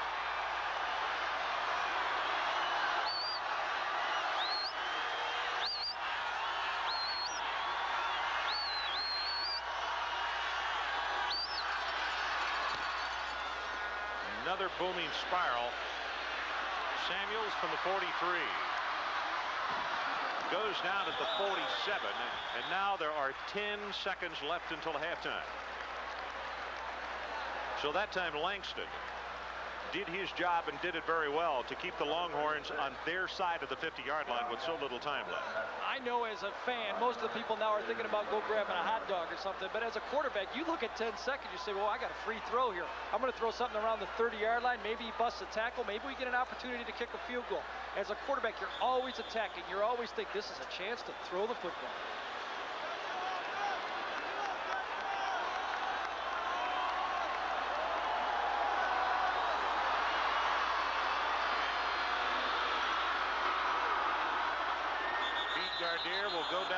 The University of Texas at Austin has the nation's 6th largest academic library, an astounding quantity of materials that is matched by its quality and diversity.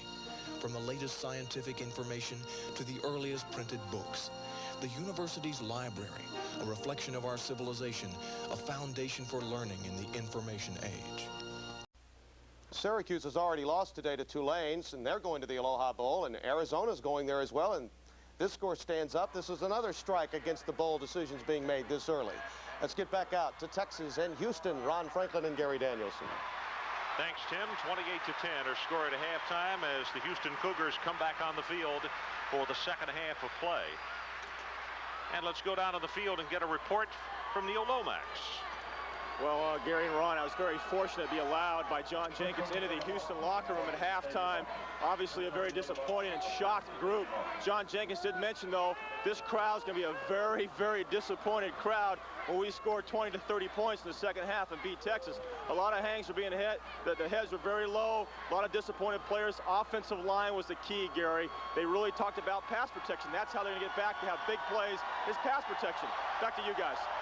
Okay, well, in fact, let's show you some video right here, and the key that you're talking about in the first half as far as the Houston Cougar passing attack and the pressure with the Texas defense. It's been a combination. Man coverage, a little bit of blitz. There you see Brian Jones putting a hit on David right there, and good coverage downfield. You can't get pressure on a quarterback if he's allowed to throw three-step drops. David tries to get out of pressure this time, rotates back. Whoop, here comes somebody the other way. Let's fall down. The big play now, Kerry Cash. Peter's gonna, the bottom of your screen, a little hitch pass, a hitch and go on a busted route. Peter finds him downfield, and at the end of the half, when Texas is trying to get a first down, Keith Cash goes all the way and gets him down to the 5-yard line, and they get in for another score right before half to make it 28-10. Very cool head by Pete Gardere. As you said, he got fooled with the defense, but he didn't throw the pass, and then when he came out, his veteran player, senior from San Antonio, Keith Cash, took it deep, and that turned out to be very big. Halftime stats, Houston 9 of 28 throwing. Gardere 12 of 16, 223 yards. Rushing yardage, and Gary, I think this is huge. 124 yards that the Longhorns have been able to keep it on the ground. That also is time of possession. 2 points here. Texas throws for 223, which is more than Houston, and runs for enough yards to keep the clock. Let's also look at Weatherspoon. That was the key to the game, I thought. Weatherspoon had 29 yards rushing the ball, and that was much of that was on option. He caught a couple passes with the little shovel pass, but they've kept him in check. Gary, another thing to keep an eye on in the second half. Tracy Good is the leading receiver for Houston with 55 catches for 484 yards. He didn't have a reception in the first half. Man coverage, pressure defense. They get it into space. They're not allowing. David Klingler has only completed 3 passes over 10 yards tonight. He's 7 for 10 under 9 yards, but between 10 and 19, 20 and 29, and 30 plus, he's 3 for 18. That's good pressure. When you get time and get somebody in his face, he's having to throw strikes down there. There's already somebody there. Roman Anderson to kick it off. And we are about ready to get this second half underway. Texas on top by 18.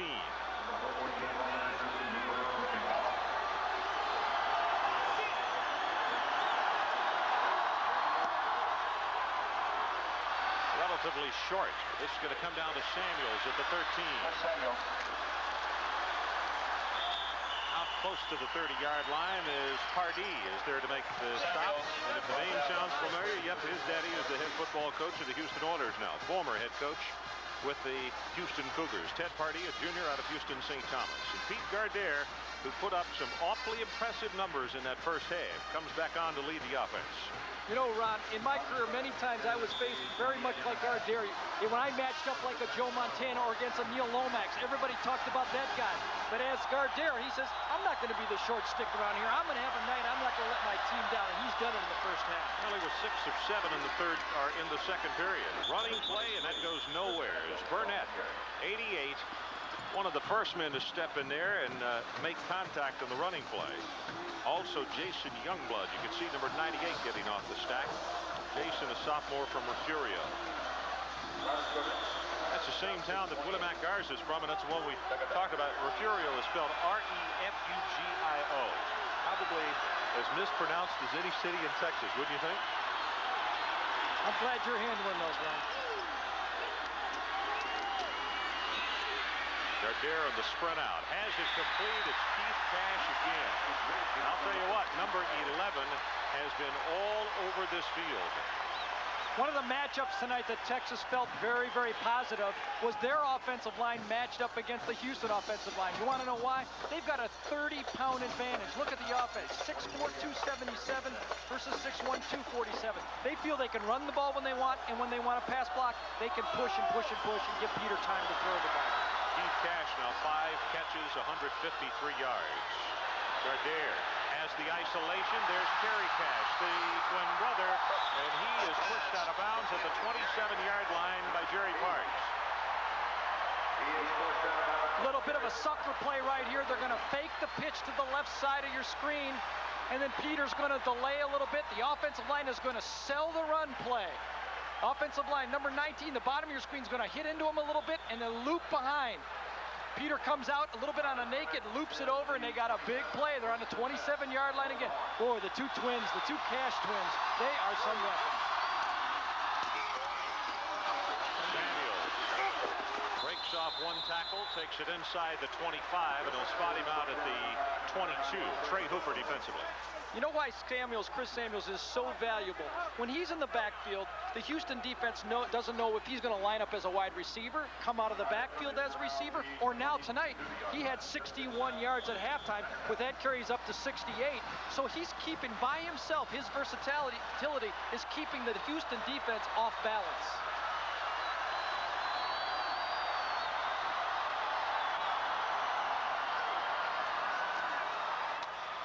Butch Hadnot over the right side, takes the tackler with him to the 15-yard line. That's McCoy, the freshman from Beaumont. And that is a Texas first down.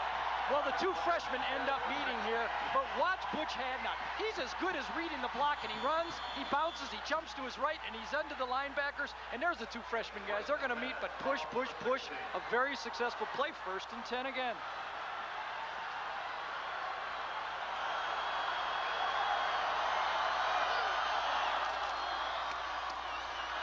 To the left side.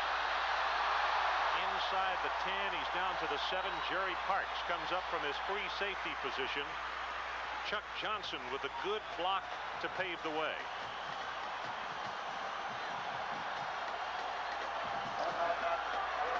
There you see him signal them in. The two guys that are standing in the way right there, the backup quarterbacks, are blocking the signals from the opposite sideline so nobody can steal them. Troy Kokomore. As you look across the way at Larry Coyer, the defensive coordinator for the Houston Cougars. Hadnot.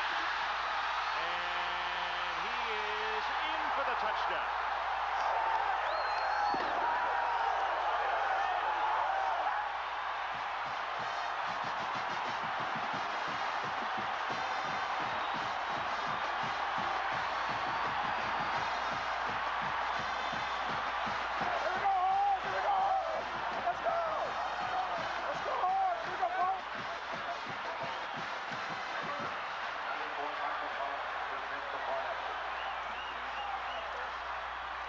Michael Pollock makes it 35, Texas to 10.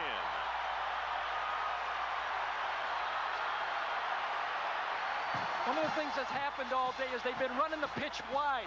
This time, the left guard and left tackle come down right here, and they're going to block. And Hadnot does a nice job of reading the blocking again and coming behind the blocks.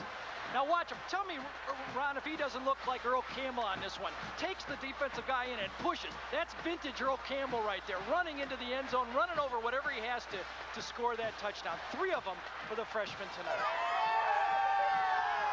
The Longhorn fans are enjoying it right now with 12:45 left in the 3rd period. You know, at halftime, John Jenkins said, you know, we're 3 scores away from getting a lead in this game, but that's exactly what he did not want to happen, is Texas to come out and not get a stop from his defense the first series, and now he's looking at being behind 25 points. Trey Hooper, defensive tackle for the Houston Cougars, getting a breather on the far side. 3 touchdowns for Hadnot. That is a career high for the freshman.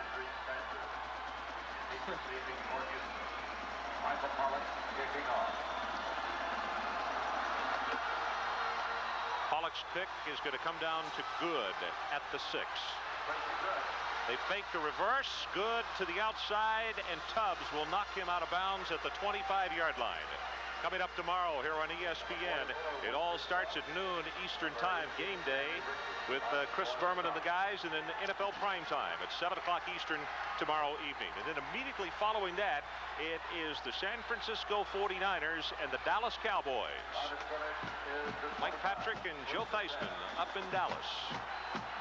Well, David Klingler is being talked about being a Heisman candidate, and if he can pull this game out tonight, he's going to win the Heisman Trophy, I'll predict, because if he brings them behind 35-10, there's going to be a lot of people see a great, fantastic comeback.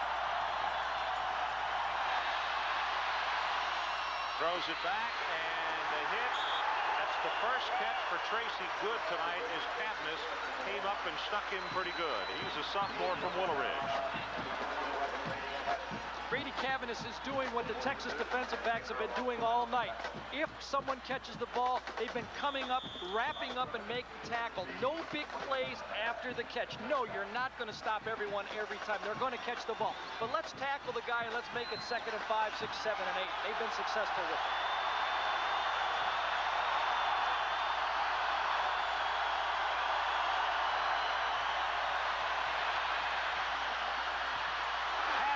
Had the ball tipped at the last moment by Gunn, and if he catches it, he's gone for the distance. We're going to ISO in on Manny Hazard for this time. Got a replay of him going up the hash. This time it's a little bit of a man coverage, outside technique. There he is, right down the hash. Let's see if Gunn gets his hand on this. No, he doesn't, but shields him enough. Manny, if he catches that one, it changes the scoreboard 7 points. Houston. Nice throw by David right there. Houston 4 of 12 in 3rd down conversions. They need the 35-yard line.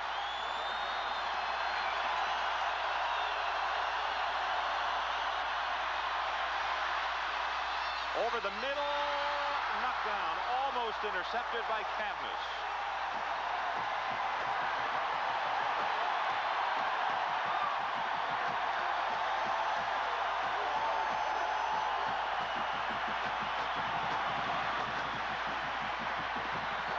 Right here, Lance Gunn is the key. Both of the cornerbacks are playing outside technique, and they're trying to force the throw into Gunn. When the ball is thrown, Gunn is able to read the quarterback. See him down the seams? Klinger with a nice look off, but Cavness breaks inside and could have intercepted the pass. Langston's punt. This one doesn't turn over, and is now going to take a Houston bounce and comes down out of bounds around the 30-yard line. Texas 35-10. We'll be right back. ESPN's College Football Saturday, Houston versus Texas, is brought to you by GMAC, helping America put GM quality on the road. And by Campbell's Chunky Soup, the satisfying stop that keeps you going. That's a shot down at the concession stand. People loading up on the dogs and the soft drinks. And I'll tell you, with run and shoot offense, Houston plays games that are 4 hours long sometimes. You need that added nourishment. The concessionaires love these games. Big sales man. Bill Brown is knocked down by Trey Hooper. Broke the initial tackle, then winds up with a gain of a couple. You know, Gardere, maybe the situation, the night, and the big crowd, you know, added to extra butterflies because he got off to a slow start. 1 of 4, 1 interception for 7 yards, and since then has thrown 13 of 14, 260 yards. Oh. I'd say that's being hot.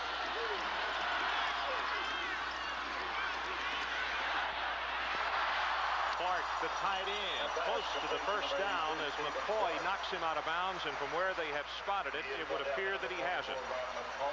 Peter is in such control of himself right now. He's not trying to force anything. Of course, with a 25-point lead, he doesn't have to. And I'm sure that's what Lynn Amity has told him.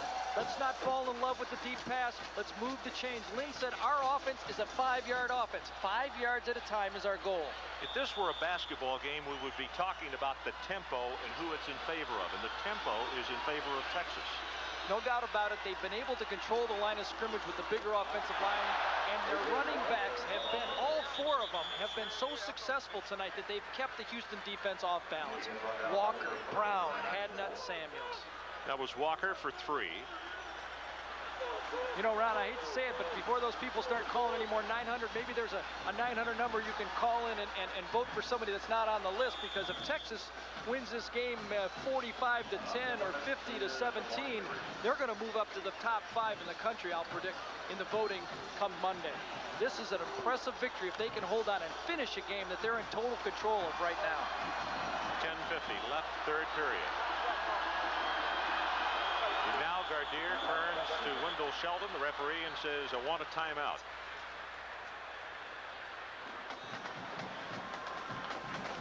Let's go down to Neil Lomax, who is on the Houston side of the field right now.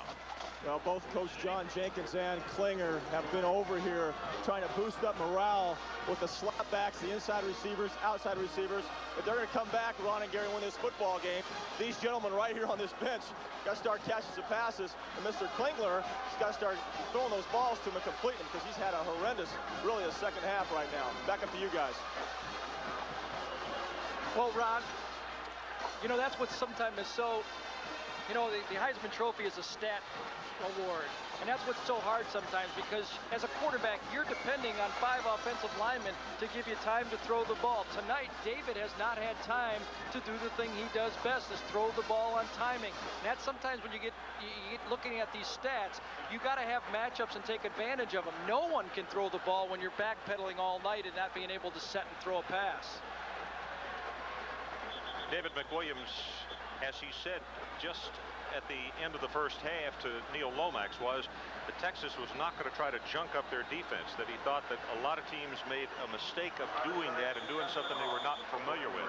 So far, it has worked extremely well. And subtly, what he told his team is, I believe in you. I don't have to change or trick up anything. I think you guys are good enough to win the game with what we're doing already. Flag goes down. Adrian Walker takes it for the first down, but that marker is thrown by the umpire, and that could be offensive holding. Hooper and Blunt in the tackle, and that's what it's going to be, holding against the Longhorns.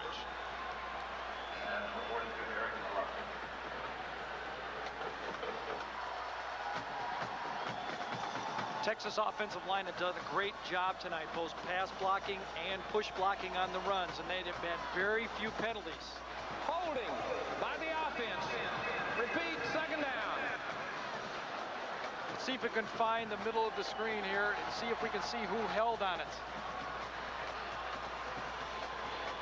Can't really tell. Obviously, somebody saw it. The referee threw it right in it, very emphatically threw it into the middle of the pile.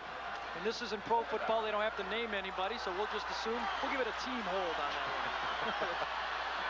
Line to make is the Houston 49-yard line with his second down.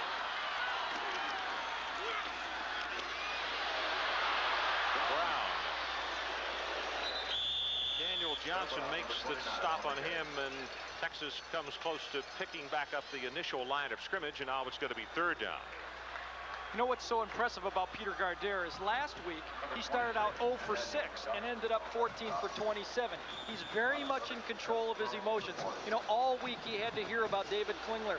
He knew everybody was looking at him. Can you match up? Well, he didn't think he could match up statistically, but he has tonight. A career high 284 yards passing. Houston shows blitz. They come with it. Pass is almost intercepted by Parks. Stephen Clark was the intended receiver. They came with the safety blitz. Peter was ready to throw it long before Clark looked. I think Clark misread it. He has to break it off. That was too long to stand and wait on a safety blitz. Alex waits, and look who is back in single safety. Chuck Weatherspoon, the fullback. How many fullbacks do you see returning punts? Get his hands on the ball just like the Rocket.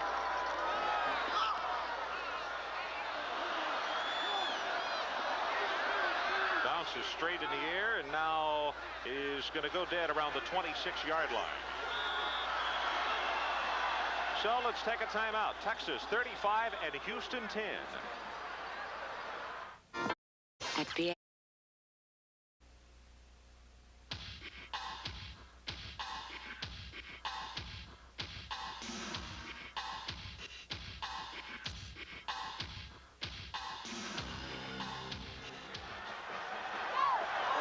The Dodge NIT, the college basketball season tips off at ESPN. Boy, what a great field. Marquette at Duke, Vanderbilt at Arkansas. That's the opening night doubleheader. Klingler throws it back, complete, and the tackle made by Cavness as soon as the ball was there. Tracy Good on the receiving end. He is brought down by number 21, Grady Cavness. On the scrimmage, just across the 31. It's going to be a gain of about 6 yards in the play. Second down and around 4. There you see John Jenkins. Even though they go without a huddle, he signals the plays in.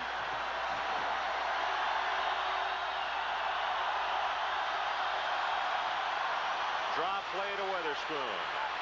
Hit down Anthony Curl, blasting to the turf at the 34-yard line. And it's going to be third down Houston, and they need the 36-yard line. When we talked to David McWilliams, he said Anthony Curl was so valuable because he's 202 pounds but plays like a linebacker, can cover people. Look at that. Last 4 drives, 12 yards. Whoa. Run and shoot, wishbone, doesn't really matter what kind of defense. If you can't block, you're in trouble. When you get outmanned by the front 5, you have problems.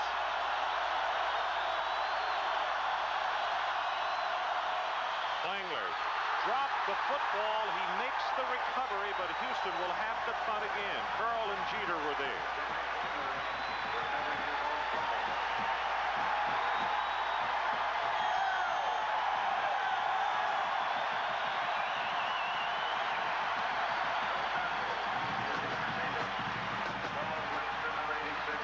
Charles Langston in to punt. Again, it's Chris Samuels as the D-back. 4 kicks for an average of 45 yards per boot.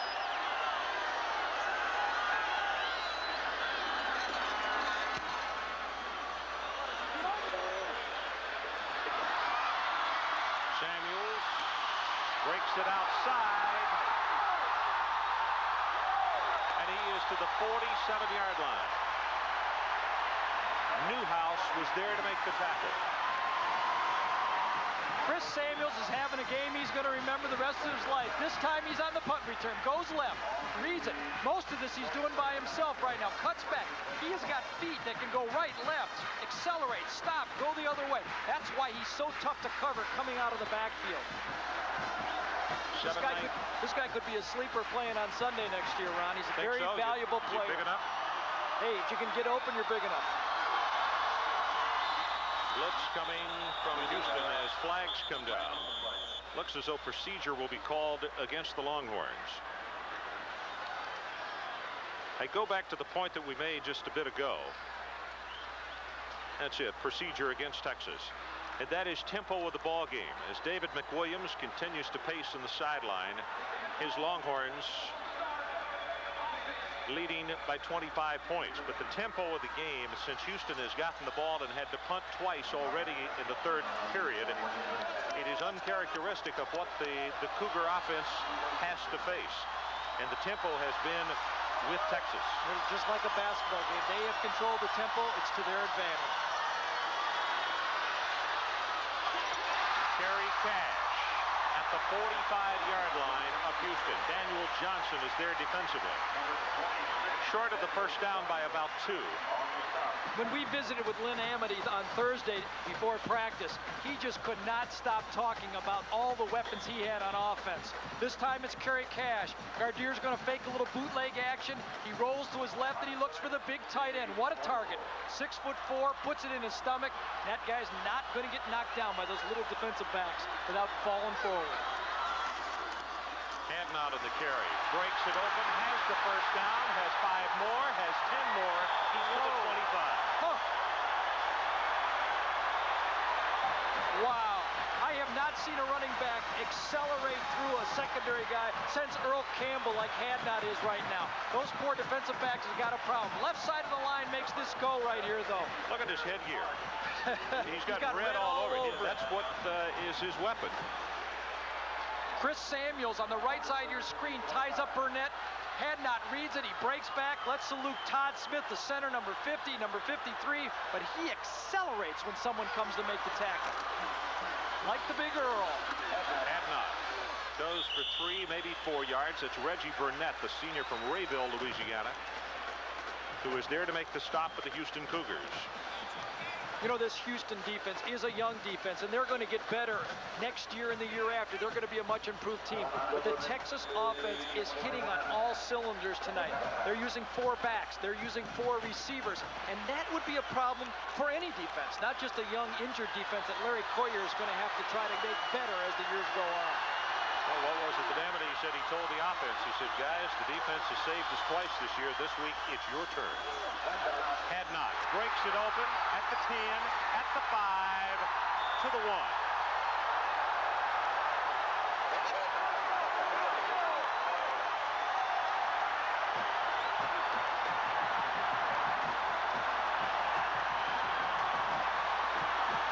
Samuels again, the offensive line is pushing Ron. Chris Samuels fits into somebody, and Hadnot breaks in. And Ron, this has to remind you of the great Earl Campbell. He accelerates through those defensive backs. Those guys get tired of seeing a big fullback come in full speed like that. He just went over 100 yards with that. He's the first Texas back to go over 100 yards this season. Gets the handoff, and he is not going to get in the end zone this time. Stop as Jason Youngblood is down at the bottom of the pile, along with Carlos Leon. In college football this year, Robert Smith, the great tailback from Ohio State, has been getting a lot of press as the top freshman running back. But I believe Hadnot right now is opening a lot of eyes that he says, move over, I'm the man, move over, Robert Smith. 16 carries, 107 yards, and 3 touchdowns for Hadnot. Clock runs with 5:10 left in the 3rd period. The Longhorns with a 2nd down and goal, less than a yard away.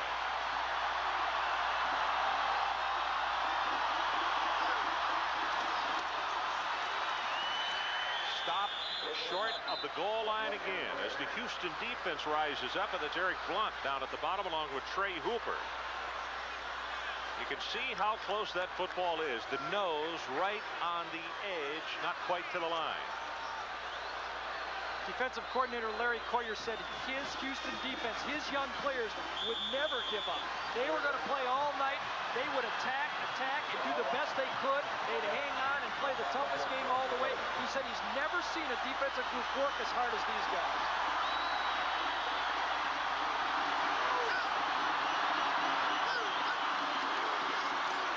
Hadnot doesn't get in. Daniel Johnson is in there somewhere, and he made the hit. You could see the frustration by Stephen Clark. And now the crowd turning to coaching. They say go for it on 4th down. Here you see the short yardage play. Samuels and number 23 and 11. And there you see Hadnot. The hit comes in from off the quarterback corner. Daniel Johnson gets him in the backfield. Stopped him before he got into his lead. Before he could get it.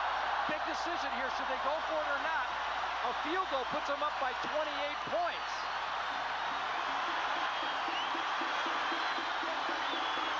Fourth down. Crowd will tell you.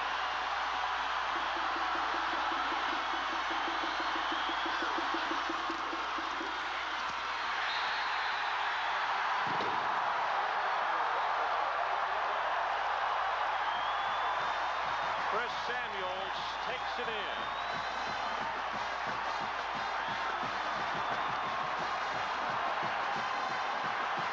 Said a field goal put him up by 28, but a touchdown puts him up by 32, and he went for the touchdown. We're going to check a replay on this. They have been successful short yardage. Give the credit to the offensive line. Score with your defensive man. Push, push, push. This time Hadnot provides the block. He scores first, and then they put the 7 points in behind him.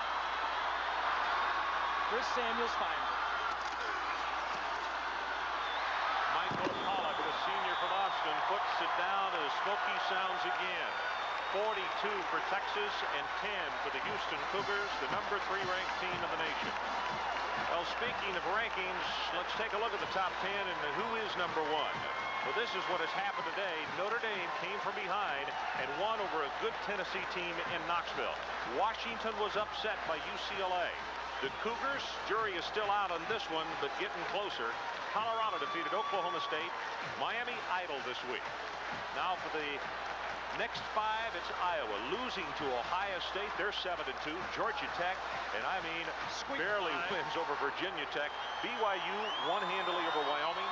Tennessee lost to Notre Dame, and Florida won in the big tea party down in Jacksonville. With every stop the Texas defense provides, there you see Rick Bruce with the big night, and every touchdown they score, Texas passes another team. They're at number 6 right now. They're moving to number 5 with that last touchdown. Let's see who else they can pass tonight. Butch Hadnot.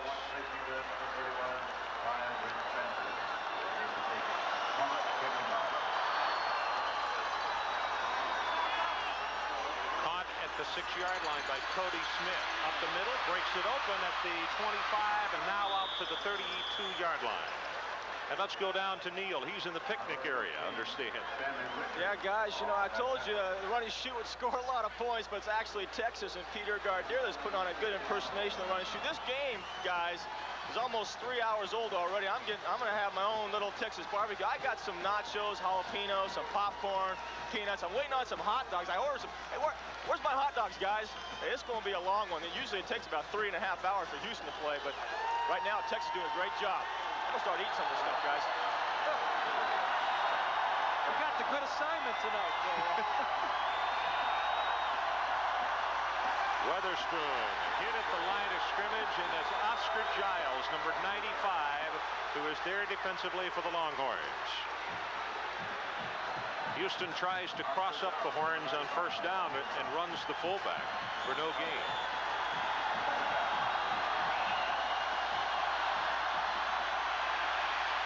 Going long, far sideline overthrown. Willie Mack Garza had the cover over there. Number 81, Marcus Grant, the sophomore from Dallas Carter. Good coverage by Willie Mack.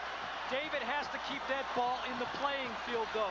You know, you're not going to complete a lot of passes throwing them outside the down marker. You've got to give your receiver a chance to catch the ball. Keep it within the down marker. 11 for 33 now. 496 yards total offense for Texas. Klingler, 11 of 33, 2 touchdowns, or 2 interceptions, 164 yards.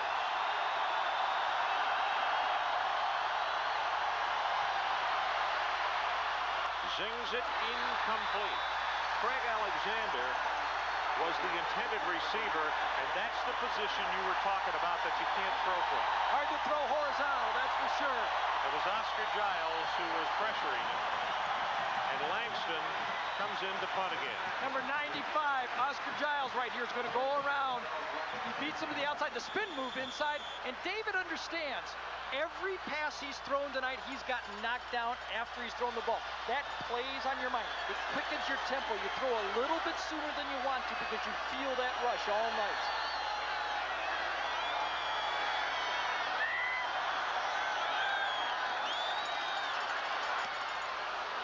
Langston's kick off the side of his foot, and that goes out of bounds at the 44-yard line. Let's take a break. We'll be right back.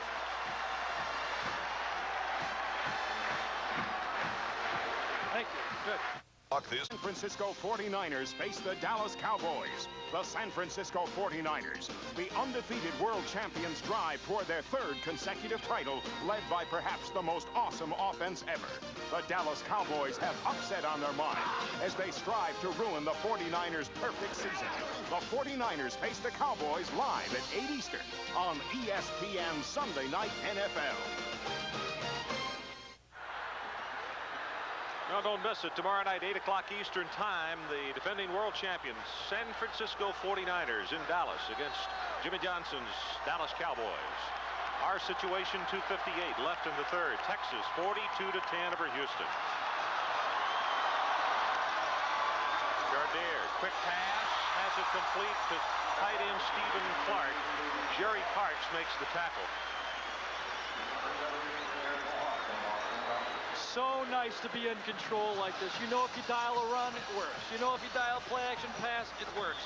You just drop back, you just look to the side like, coach, what play am I going to win with this time? On the opposite side, you can't dial anything. Coaches look around, he looks down his game plan. Listen, we can't block him, we can't stop him. I can't dial any defenses. I can't help you guys, you're on your own. Bill Brown. He breaks the tackle and takes it to the 36-yard line as Daniel Johnson had to come up from a strong safety position. I get the feeling right now like the Texas offense and defense, they're like sharks and they smell blood. They're in a feeding frenzy. They just want the ball. They want to get both teams. They want to get back out on the field. I bet the defense is standing up there by the line. They just keep building and building. Look at the numbers. I know the Houston guys, I mean, I'm glad the numbers aren't on the board. They're embarrassed by this. They've had a great year, and now they've got to suffer through this type of a game. Counter action. That'll go for a couple of yards as Ryan McCoy steps up to make the hit along with Blunt. Let's not take this as any indictment against the run and shoot thing. The run and shoot has its merits. You still personnel. You've got to have the players. You know, John Jenkins knows that. This was a little bit of a surprise year for him this year.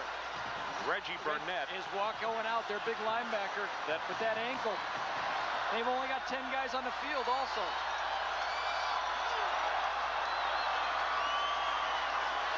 Gardere throws it complete to Clark at the 31-yard line.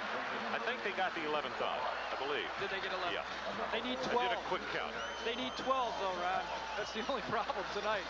Burnett injured the ankle, only worked out one day this week. He is described as the heart and soul of that Houston defense. On the sideline right now, the Texas players are saying, remember the last years, how they scored and scored on us. We want to keep ringing up that scoreboard like a cash register. Let's keep putting it on, putting points on the board. Chad McMillan, number 77, is coming at right guard, replacing Jeff Boyd. Gardere going to do it himself. Steps out of bounds at the 24-yard line. Tracy Gentry ran him out, but that's enough for the Texas first down.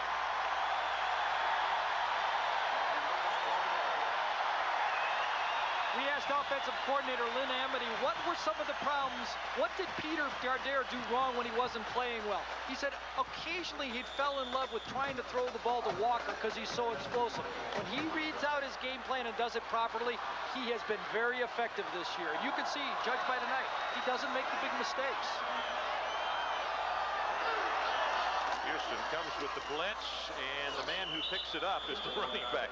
That's the thing that I remember so well, is when the running back gets the ball and he's the one that picks up the blitz. Right. And boy, he got belted. When you got to block with the ball, it's not a successful play.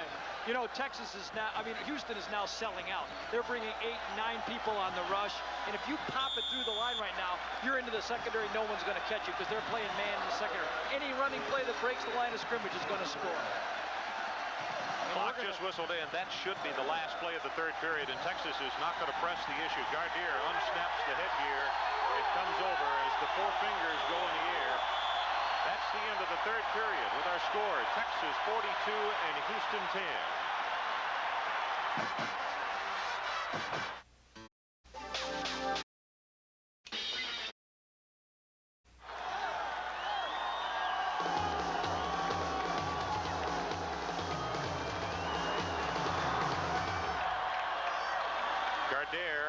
Looks long, incomplete. Mike Davis. Let's go back to the 900 number. Who is number 1? You call and give us your opinion. There it is, 900-786-2255. Notre Dame with 32% right now. Colorado right behind at 31. 95 cents per call. There's the 900 number. Ring it up. Pete Gardere with a 3rd down and 10 from the Houston 23.5-yard line.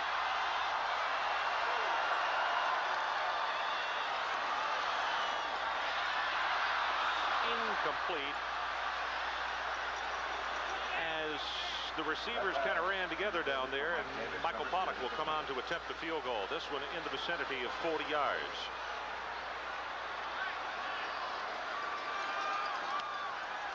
Pollock 15 of 18 on the season. He missed earlier in the ball game.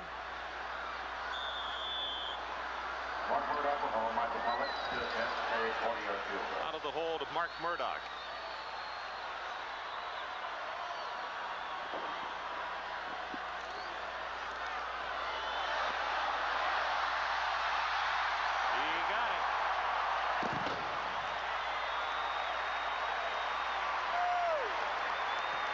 Well, that puts it at 35, meaning 5 touchdowns, and they're also going to have to go for 2 in the 4th quarter. I don't even think the run and shoot can do that. Let's go down to Neil Lomax on the sideline for an injury update. All right, guys, for an injury update, Todd Smith, the center for Texas, is taken in the locker room to get x-rays on his ribs. But the big story really is Reggie Burnett, who came into this game, guys, with 12 sacks. He's been working out there all game long with almost like a broken ankle, but he's been hanging in there. He's told me that doesn't feel too good, but he's going to continue to play. That's the story from down here, guys. 14:46 left in the ball game. Texas leading 45-10. You know, Reggie staying in there and hanging in there with that ankle. With the score 45-10, a lot of guys will be checking it over to the bench and just saying, I can't go anymore. You got to salute a guy like that. He's out there playing. He's going to finish with his guys, his teammates, and finish out the game. That's why this Houston team is going to be so tough to deal with in the future. Michael Pollock will kick off.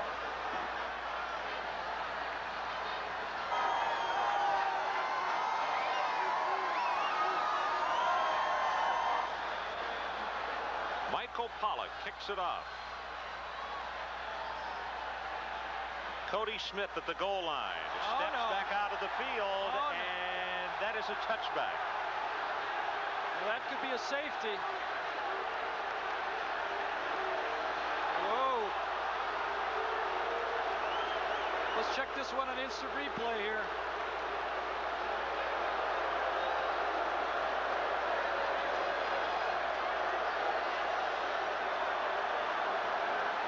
This is where you need some help from your teammates. Somebody's got to say you're in the end zone. Both feet come out. Let's take a peek right here. He catches the ball. He comes out. No, he never got both feet out of the end zone. A proper call. Yep. Both feet did not come out of the end zone, and that's the reason for the touchback. You know what, though? He's fortunate because he didn't know if both feet came out. Klingler. Oh, does he get hit as the pass is completed to Hazard? And Klingler is down at the 13-yard line. He really took a shot from Bo Robinson. Bo Robinson's going to come, number 45 around the outside. He's going to beat number 79, Leroy Truitt. He's got to run at David now, and he never breaks stride. You know, run and shoot, when you throw the ball every game, 50 times, every game, you take so many hits through the course of the game. They haven't given David the short ones. Look, he's got cuts on his arm, elbows, but he's going to finish it out. He's tough. He's got to tell his team, we're going to finish on the field together.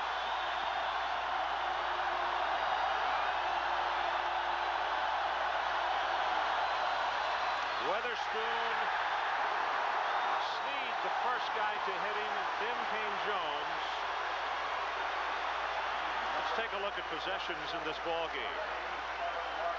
Since the second quarter field goal, and if you count 1, 2, 3, 4, 5 of 3 downs and out, I can't remember the last time that the University of Houston had that kind of situation where 3 downs and out. I will say in the last 2 years they have never had that type of a situation.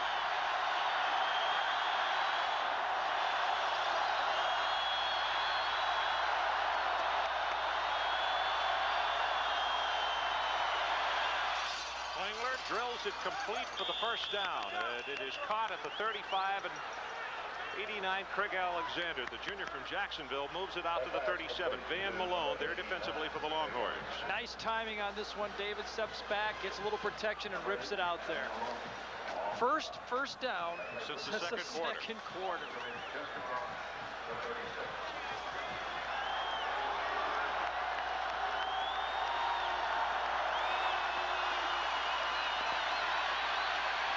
Back over the middle, complete to Hazard. In the open field, breaks off one tackle and then takes it across midfield. And let's go to Tim Brando. Well, for those of you that have been raking leaves and aren't living in closets, look at this. Notre Dame beats Tennessee 34-29, and Penn State a winner today over Maryland. Final score 24-10. You'll see Penn State Notre Dame at 4 p.m. Eastern Time next week. By the way, Penn State out of the picture in the Sunkist Fiesta Bowl, guys. As Don Myers told us at halftime, the out for them could be the Blockbuster Bowl. They didn't want to play Texas in the Cotton Bowl, and that was part of the mix with the Fiesta. Back to you guys. Our situation, 12:35 left in the ball game. Texas 45-10. Klingler going to take it to the outside. Picks up the first down and steps out of bounds at the 35.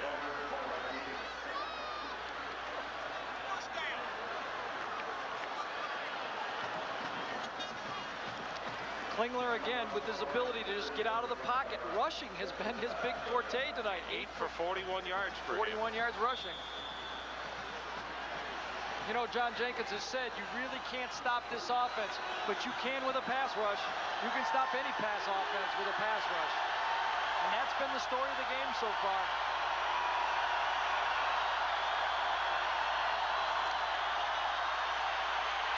Double pass incomplete. Shane Dronette was all over Klingler, and one of the reasons it was incomplete. Dronette's the young man who had 5 sacks against Texas Tech just last week. This time it's going to be the shuffle pass, near side. Number 81, Shane Dronette, the bottom of the screen. He comes up. They're going to let him go. That's part of the play, to let him go. But he keeps going and throws him on the ground again. That's what you got to do, like a body puncher in a boxing. Just keep throwing him down and throwing him down. It adds on to the wear and tear. 2nd and 10. Incomplete. Tracy Good was looking where he was going to run before he caught it. Texas bringing in a couple of fresh defensive tackles as Tommy Jeter comes back in, and also Todd Hunt, a sophomore from Richardson. When you watch the run and shoot on film, that's what you usually see 10, 12, 15, 20 times a game even. Those short pop passes to the outside. When the rush doesn't even have a chance, Texas has taken away that play from the run and shoot tonight. 3rd down. Cougars need the 25. Pass is caught at the 14-yard line, and Klingler got belted again by, this time, Oscar Giles. Good for 23 yards on the completion. Boy, Gary, how many hits like that can he take? You want to play big-time college football and you want to play quarterback, this is what it's like. You drop back, you let it go, you get a completion. But believe me, you just got run over by a guy that weighs 6'3", 246. You know what David did? He got up, got in the huddle, and called another play. Bravo. 9th play of the drive coming up. You don't get any hit any harder than that. And walk away from it.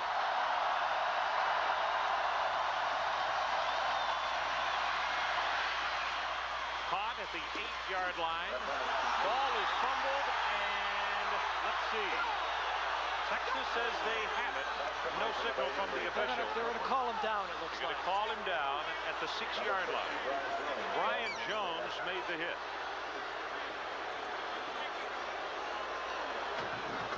Patrick Cooper is going to get the catch here. Nice throw underneath the rush. Cooper goes up, turns in, gets hit. Should have been a fumble. Grady Cavaness gets on the ball and gets it, but it should have been a fumble. Hey, Houston deserves it. Pass incomplete. Just as Garza turned around, Verlin Brown had the ball coming at him and he couldn't hold on. Take a look at this as far as the quick strikes. The number of times, under 30 seconds, Houston has scored 8 times this year. 8 more times in 59 seconds or less, and minute and a half, 12 times this season. I've never seen a stat like that in watching pro or college football as long as I've been watching football. Great stat, guys. Option play. Weatherspoon will score. Number 28. Weatherspoon scores, but let's give credit to Klingler here. They're going to have to even go for 2. He fought him all the way down the field. He got hit, and he got hit, and then he runs the option on the goal line to get him through. David, great job. You know, and he's not even only making a mark tonight. They may not win this football game, but believe me, everybody on this football team is keeping their eyes on this guy, a leader for next year, and saying, you know, if David can play with this type of pressure, we got to be able to play when we're behind. Anybody can play when they're ahead. He's showing he can play when the game is out of reach. Houston will go for a pair. Down 45-16.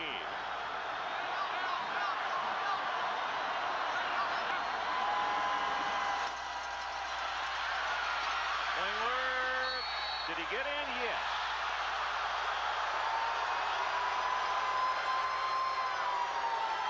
Giles and Dronette were hot after him. Take another look at it. First, the two-point conversion. He's going to drop back, rolls to his left. He's got the fade. He doesn't think he can get it in. Now it's a sprint. He dives and reaches the ball out. All you got to do is get it across the pylon. Nice play right there. Now the touchdown. Option to the left. He reads it. Giles comes in, pitches it back. You're walking in.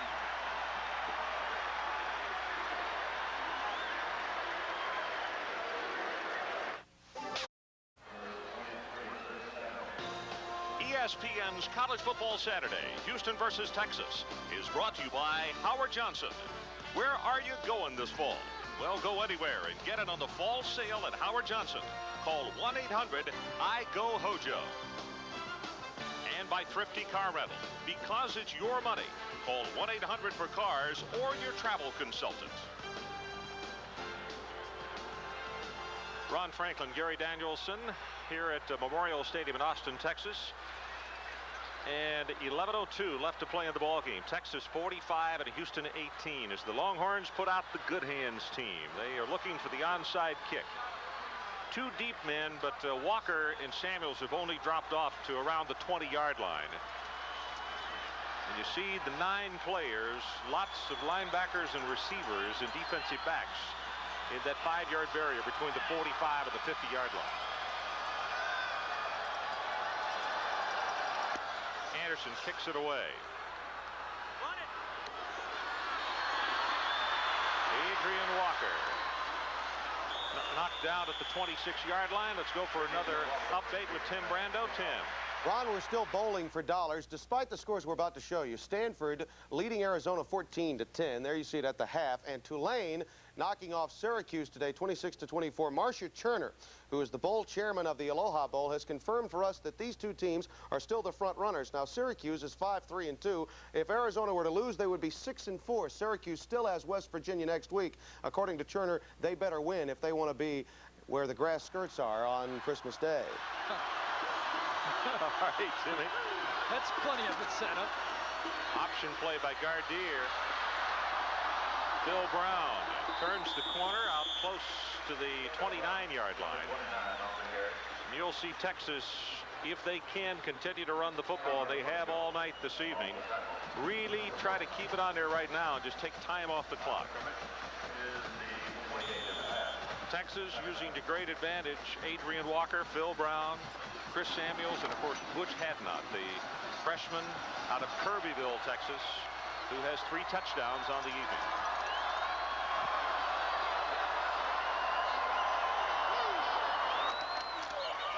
Brown hit as soon as he gets the football. That is Eric Blunt. And let's go down to Neil Lomax on the sideline. Neil. Well, Gary, what we were saying earlier was so true. I am really, really impressed with Klingler's performance. I know he doesn't have the numbers that he would like or the score, but this kid is hanging in there. As you mentioned, he's taking a lot of shots. Physically, he's just beat up, but he's coming over here and he had his hand in his house. Hey, let's go get him, guys. Let's go get him. I'll tell you what, both you and I have been in this situation, be down by 3 or 4 touchdowns. This guy's really hanging in there. I'm really impressed with this young man. Back to you guys. 3rd down and 11 for Texas. And the guy taking the snap right here has also distinguished himself tonight, hasn't he? Gardier running for his life. Terry Cash at the 25, and he'll score. And a marker is down back at the line of scrimmage. He may have passed the line of scrimmage, but I don't think so. The comeback block, I don't know if they're going to call clipping or what, but it's thrown right in the vicinity where a lineman came back to help pick up a block. Nope, you're right. They're going to say he's beyond the line of scrimmage. It was so close. He escaped the rush so well. That was the tight end, gentlemen. But he went down there and beat it for the touchdown. Let's check and see if he's over. Watch, he feels the pressure. Now he spins out to the right side. Now he's running. Now should he run, pass, run, pass? Oh, there's the tight end for the touchdown. The ball was spotted behind the 25-yard line. He threw the ball right at the 25. The ball was thrown beyond the line. 5-yard penalty and loss of down. It'll be 4th down. So Gardere, that's a loss of down because of the illegal forward pass beyond the line of scrimmage. You know, in the past, you could go beyond the line of scrimmage, then come back and throw the football. You can't do that anymore as of this year. He did make a great play escaping out of the rush, though, and finding someone downfield. When he scrambles, he just doesn't run. He looks, finds somebody, and the receivers, Cash, did a great job of breaking his route again. Weatherspoon, the deep man, hit out of bounds as he crosses the 40-yard line. Let's take a timeout.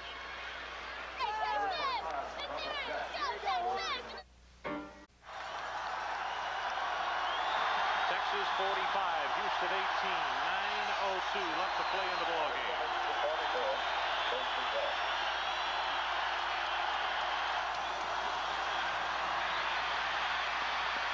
Klingler goes up top, and it is intercepted by Gunn at the 5-yard line.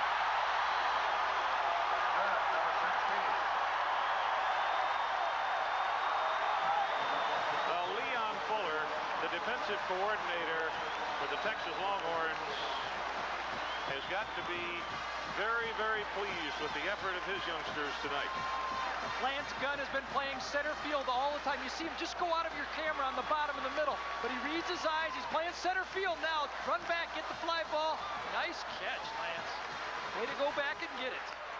Yep, pop up. Second interception for him tonight.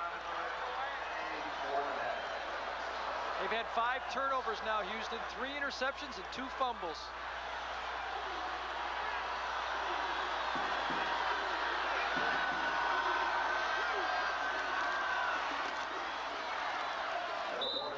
Back in the ball game. He takes it for a couple on the left side. Trey Hooper defensively. As we take a look at the storyline and what has it been here in Austin tonight. Hadnot 107 yards, 3 touchdowns. Klingler only 16 of 43 for 228. That's a season low for him.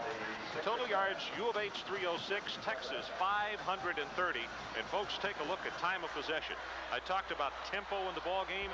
There is your tempo right there. And one of the reasons that the run and shoot has had problems getting off the ground tonight. Chris Samuels spins off one tackler. It brings it out to the 9. It's going to be 3rd down as Alan Aldridge is there defensively. Allen's a freshman out of Missouri City. This Houston defense, though, they're playing, they're flying, they're running to the ball. They're going to finish the game. They're taking it from their leader, David Klingler. He's not going to quit. These guys can't quit. They're going to run, run, run, and go. You know, David has had his season lows tonight, and he came in with unbelievable yards, 3,009, whatever, how many yards, and he was a leader for the Heisman candidate. But I believe me, I'm more impressed with what a guy does in a losing effort like this than all the front-running touchdowns he's thrown coming into this. Tonight, he shows he can play. Longhorns with a 3rd down. They need the 15-yard line.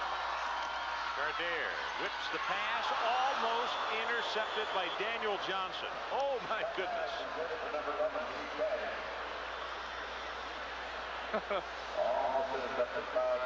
Keith Cash, the intended receiver. And Gardere, if you hear a noise that sounds like a drum beat, that's probably his heart. And it's happened to all of us. Throwing that flat pass, if you don't get it out in front of somebody, you can change the scoreboard fast. Alex Schweitz, his longest kick of the night, 47. He's averaging just over 36 per kick.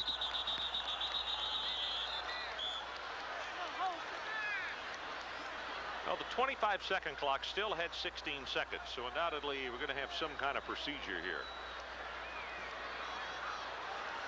Dead ball, false start, offense.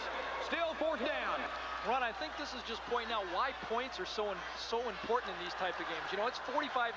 If it was 28-18ers, I mean, everybody would still be holding their breath.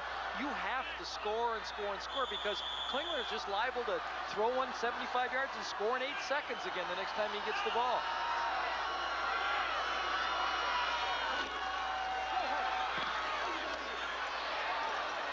Witherspoon from the 47.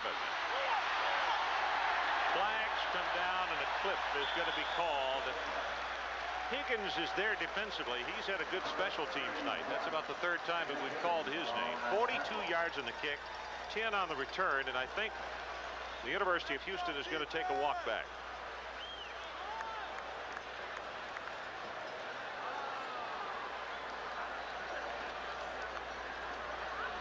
Clipping on the return, 15-yard penalty. It'll be a 1st and 10.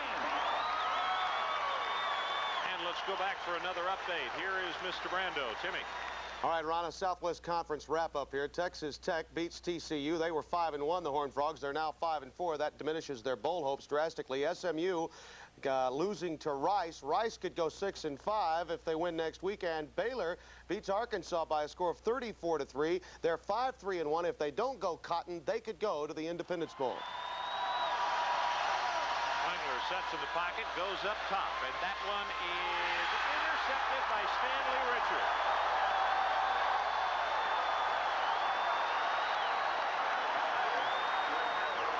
Back-to-back passes. The Texas secondary has picked off David Klingler here in the 4th quarter.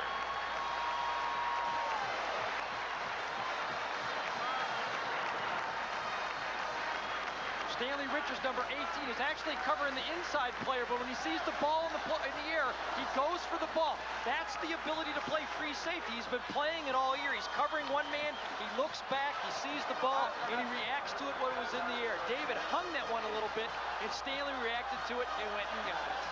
Once the ball's in the air, your defensive backs have to become receivers and go grab it. You made a statement about Richard early. You think that he has really improved his stock as far as the throw. Adrian Walker takes it for 6, now 7 yards. No doubt about it, Ron. In the pro game, if you can have a safety that can play man-to-man coverage, he's so valuable because so many of the teams in the pro game now are going to 4 wideouts, 3 wideouts, and you have matchup problems all the time. So a guy like Richard, I mean, he's just moving up the draft order with every one of these plays. Stanley is just having some night tonight. You know, not just tonight, though. He's had it all night. That's Mark Berry? Mark Berry has his arm in a sling. Willie Mack Garza has done an excellent job replacing him as Wood takes it for the Texas 1st down. And let's go back to Neil Lomax for an update from the sideline. Well, it's funny, the last series, Stanley Richards was out with a bruised knee, Gary and Ron. He told me, I want to get back there and get me interceptions. These guys got Cotton on their mind. Back upstairs. Texas leading 45-18 as the clock runs with 6 minutes and 19 seconds to play. Longhorns, after this evening, have TCU next week. Then they have the Baylor Bears and then Texas A&M. They still got a tough road to hoe in conference play. Uh-oh, 2 men in motion. That's a little different. That'll work north of the border, but not down here. As Hadnot brings it out of bounds around the 35, and that one will go back, and Texas will have 5 yards stepped off against them. 2 men moving at the same time.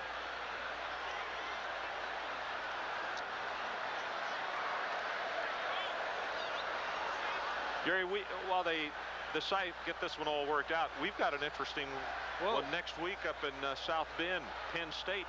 After a slow start and a couple of losses. Can't say enough about Notre Dame going into Tennessee. Tennessee's been pointing for that That's game right. for all year. They go right in there, score 14 fourth-quarter points to steal that game against 95,000 people and a good football team, too. And you and I have been up there and seen that. That is a tough place to play. Well, Notre Dame has some advantage in that situation. They play a shift by the offense. 2 men moving at the same time. It's still 1st down. Let's take a look at this. This is the idea. This is where you really can gain an advantage right here. You got this guy's going in motion this way, and then Hadnot's going to go in motion this way. But he realizes it, and he's going to see at the same time. He looks around, and he sees Walker going in motion. He goes, uh-oh, either he's wrong or I'm wrong. It's probably me. I'm the freshman, so I better stop here. Hadnot gets the ball And takes it to the 27. Ryan McCoy is there defensively for the Houston Cougars. Picked up the 5-yard penalty and one more. Butch Hadnot hasn't done much else wrong tonight, though. He has been running that ball. I'm sure he's happy with his offensive line. I mean, they've just provided all the push all night, but he can turn it up. To show you how Texas has distributed the wealth this season, I was surprised. I didn't realize, I guess, that Texas had not had a running back that had gone over 100 yards this year. He's the first. He had 97 yards versus SMU, but that's been the most.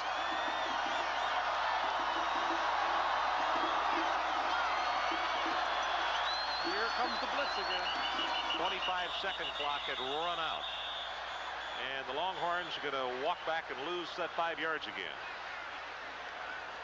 This is a situation when people are saying, why are you throwing here? You've got a big lead. Let's check out the penalty first. There was no play. The 25-second clock expired before the snap. Delay of the game, offense.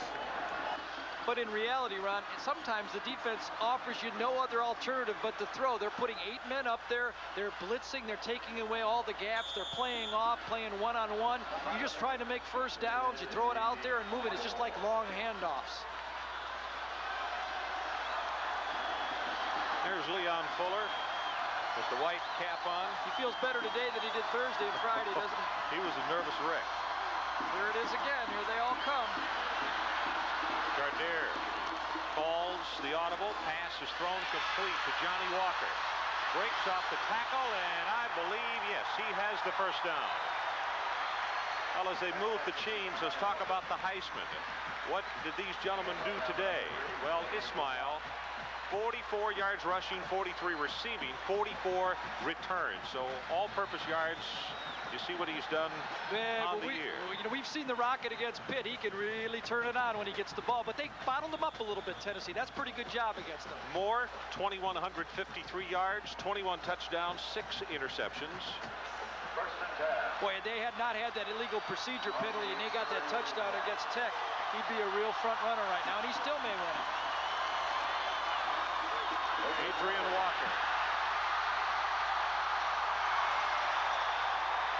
To the 42-yard line of Houston. John Brown makes the stop. And the third-ranked Houston Cougars have got to be tasting it right now as the clock is really their enemy with less than 5 minutes to play. And Texas driving the football. Ron, I've never been in their position to win a national championship. This team's been on probation. They've worked so hard to get back in the national spotlight. And to have this happen to them tonight has got to be really disappointing. But they've got a lot of young football players, and they've got a great leader in their quarterback. They'll come back next year.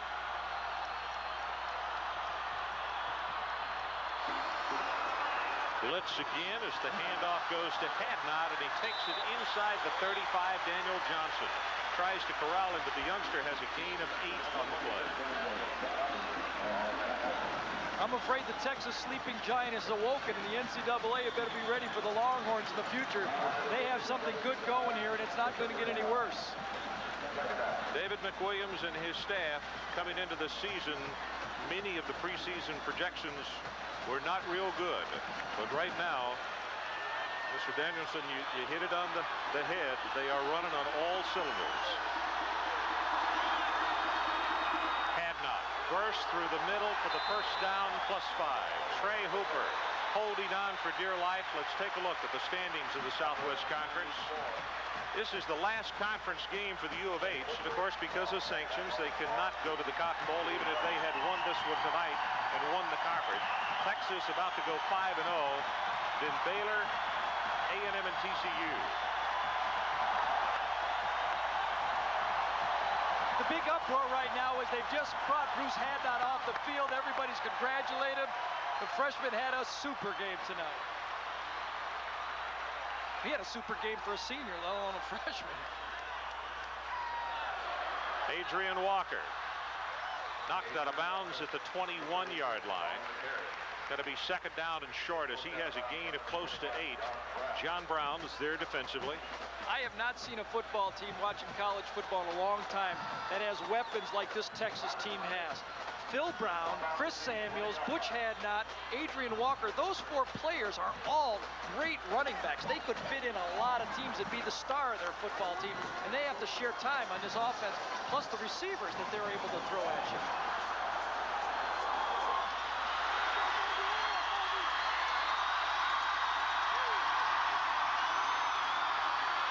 Phil Brown at the 5, pushed out of bounds at the 1-yard line.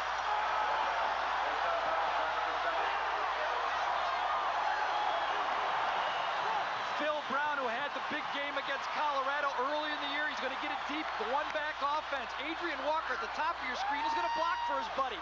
He reads it, he walks inside of it, and boy, he's into the secondary. And he reads it so nicely. This guy had a big game early in the year when they could have beat Colorado here that night.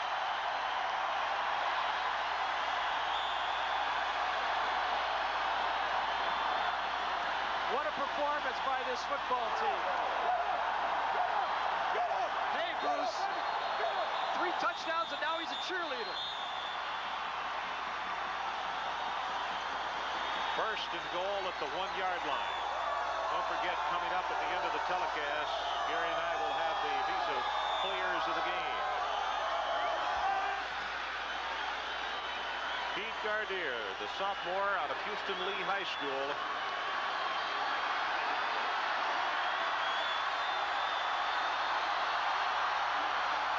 And he'll take it straight ahead, and did he get in?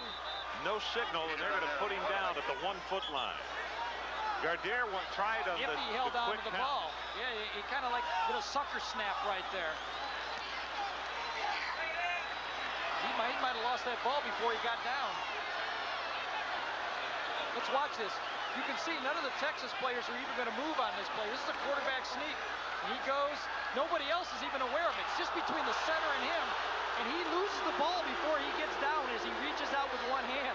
So kind of the sucker play quarterback sneak, they get a turnover. So the ball goes over to the Houston Cougars. We're going to take a break. 2:54 left to play.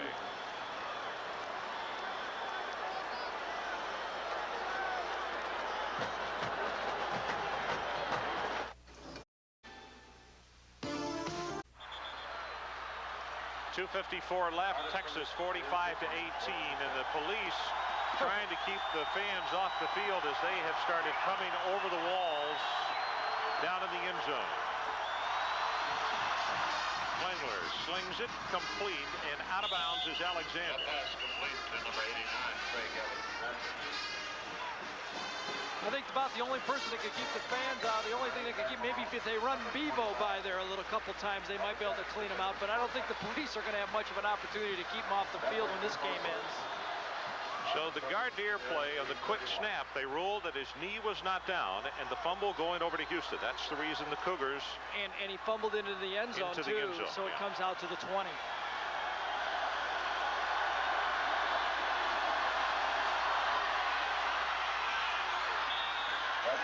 Incomplete, and now a flag comes down deep in the secondary. Don't forget, next week, College Game Day at 11:30. Then immediately following that, we got action in the Big Ten. Minnesota against Michigan at 12:30. Immediately followed by Penn State at Notre Dame. And then the third game of the night, Georgia at Auburn. All next week, right here on your Total Sports Network, ESPN. Downfield, we have holding by the offense, 10-yard penalty, first down. I think he meant defense. He meant defense, yeah. I think Van Malone held in the secondary away from the play, away from the throw.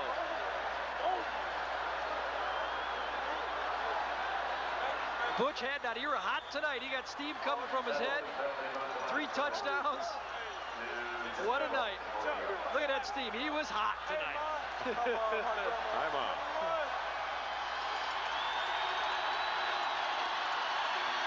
Klingler looks one direction, tries to throw back, and miscommunication with Hazard. Hazard and Bubba Jacks with some words back and forth after the play was over, and it's going to be 2nd down and 10. John Jenkins is so committed to this offense. He knows it as well as anyone. He's offensive coordinator for the Houston Gamblers. He's seen it all. He spends his whole summers tracking every type of defense possible. Morning, noon, night, he sleeps about the run and shoot.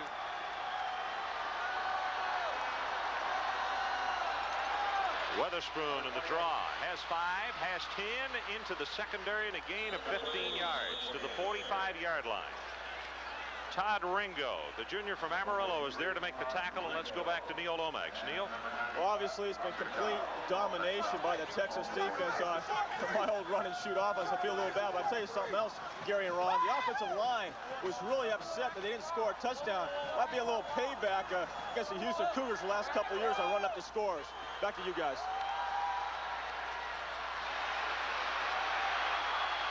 Flag comes down, pass is thrown incomplete at the 23-yard line. Verlin Brown, the intended receiver, Oscar Giles was putting on the pressure, and that's going to be holding called against Houston.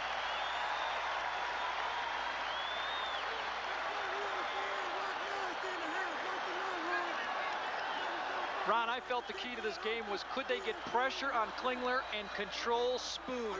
They've done it. They've controlled Weatherspoon. He's got 50 yards rushing tonight. Remember, this guy the last 2 years rushed for 379 yards against them. He did not have the other weapon that the run and shoot had the previous times. You know, that's one of the very tough things when you got a team that throws the ball and it still gets the running game going. They shredded. He stopped it this year. 17, look at that. And tonight he's averaging like a fullback should, 3.3 yards. First down from the 45. Ball incomplete. As you could see, Patrick Cooper had not yet turned around and the ball was there. Van Malone was the closest man to it along with Stanley Richard. Now 2:03 to play. You can see the high mom on the towel from Cooper right there.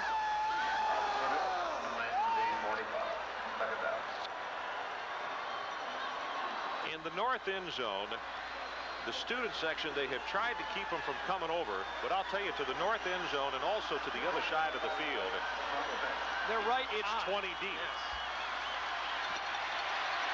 Hey, get back against the wall. Flag comes down. Klingler scrambling for his life. And the pass incomplete down at the 40-yard line. As Jeff Higgins was putting on the pressure, and he got caught with a comeback block.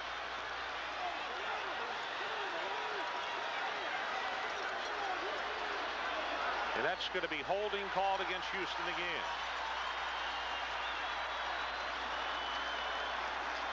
Sometimes when you chase the quarterback, you don't see out of the blind side. Leroy Truitt's going to get Jeff Higgins. Whoa, his helmet almost came off. That's a decleater. He got him off the ground. But you know, when the score's 45-18, they don't hurt as much. Jeff Higgins is the young man that played high school football with Van Pelt, the quarterback up at Pittsburgh. You remember Van Pelt talked yes, very favorably about him, that they are extremely good friends. Well, I'm sure Alex had a nice chuckle on that one.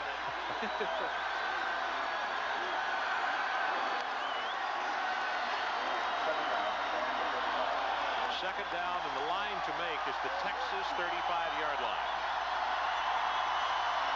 Shovel pass, Weatherspoon hit again, and he'll be knocked down by Anthony Curl. Gain of 1 on the play. Michael Padgett was also there defensively. And Mark Steed also got in on it too. Second unit, it's like, you know, we were trying to talk before, they're like sharks now. Everybody wants to get in the game. It's a feeding frenzy. I want to be on TV making the big hit. Well, immediately coming up, it's the Residence Inn College scoreboard. Tim Brando will be there with today's action in college football. Also, we'll take a look at what has happened in the top 10. And Tim will update you on our poll tonight on who should be number 1. Probably a lot of people in the Lone Star State saying maybe Texas should get some consideration. Pass complete at the 50-yard line, out of bounds at the 48. This game is basically, I mean, it's over, 45-18. The only thing I don't agree with is having David Klingler in the football game right now. He's a very valuable asset. At this point in the game, what you're really doing is going for stats. And stats really don't mean anything in the long run of the game. Wins mean it, touchdowns mean it. But look at season lows, 19, completions, 255 yards, and 1 TD. But if he possibly gets hurt right now, John will never forgive himself. Klingler gets it away, complete to Good down at the 31-yard line. Stanley Richard on the stop for Texas. And the clock will stop for just a moment as they move the chains with 62 seconds left. Bevo still lying down in the end zone. Good 3 catches for 25 yards. He had 55 coming into the ball game.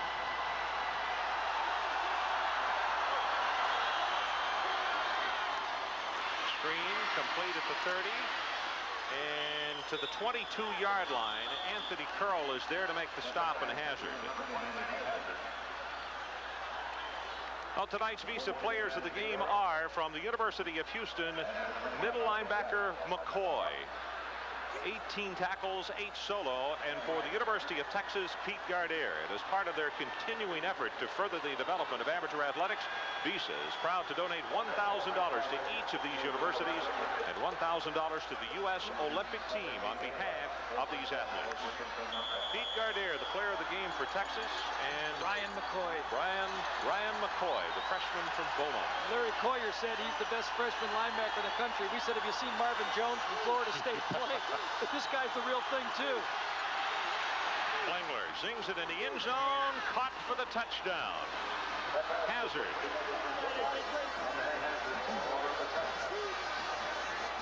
"24 seconds left on the clock. We don't need this. The object is to win the game. This is what is so tough about playing the deep zones and the prevent defenses against this. When you got a rocket arm like this guy has, there's no zone that people are close enough together. He can throw the ball 30, 40 yards on a line, and the zone stretches because you got 4 people out there. You have to have a man-to-man covered out there if you have the ability to do it. Hazard 6 catches, 84 yards, and a touchdown.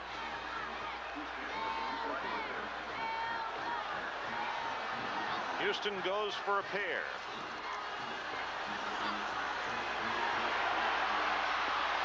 Klingler has it incomplete. Trying to get Merlin Brown in the end zone. Big day tomorrow here on ESPN. The game day at noon Eastern time, then primetime coverage at 7 o'clock, and then our ball game tomorrow evening, 8 o'clock Eastern time, San Francisco in Dallas. Now this one only has 24. They're going to have to call this game. Here come the fans onto the field.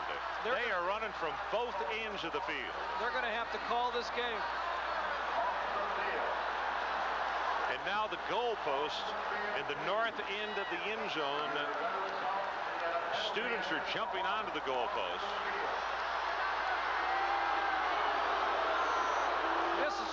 There really is no need for this. You know, the only problem I see with this run is Texas should be used to winning these games. They don't have to carry on like this. This is a very proud tradition school, and they should just step up, and this should be part of it. Come on, students, let's get back in the stands, watch the game. Let your team enjoy the celebration. Let the players on the field enjoy the celebration. They're the ones that earned it tonight. Excellent point. You know, these are the same students that are the first one to criticize the team when they lose a game, and then they join the team in a big victory. Well, they got him off the field, and now the goalpost is about to go.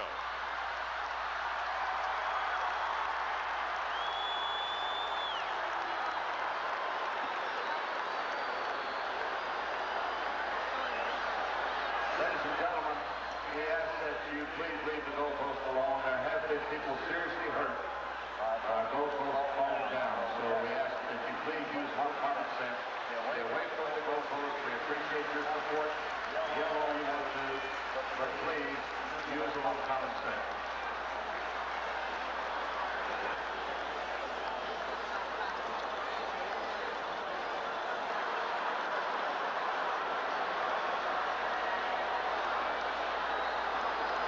All right, let's recap this again. Texas is back. They've emerged. The sleeping giant has awakened. They just are back in the national spotlight. They're going to be a top 5, 6, 7 team now.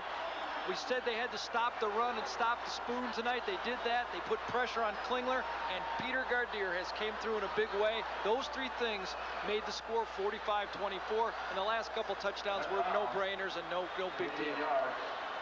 Well, we have 24 seconds to get off the clock. The students are back off the field. They have gotten away from the goalpost. But in the interim, a 15-yard penalty has been assessed against Texas. And Houston's Roman Anderson will be setting this onside kick from the 50-yard line.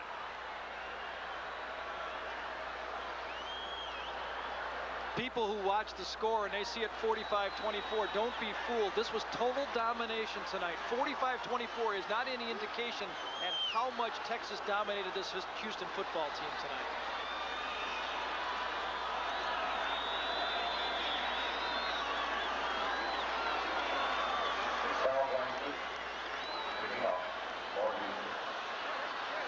Anderson moves his ball club over, and it has been caught by Texas, and that will do it. In fact, without 25 seconds on the clock, they'll have to go on the knee one time. Bubba Jacks made the recovery on the special teams. So the conference standings after this evening are going to look like this. Texas at 5-0, 7-1 overall. Houston will go to 7-1 in conference play. They have 2 non-conference games left. Baylor, Texas A&M, and TCU.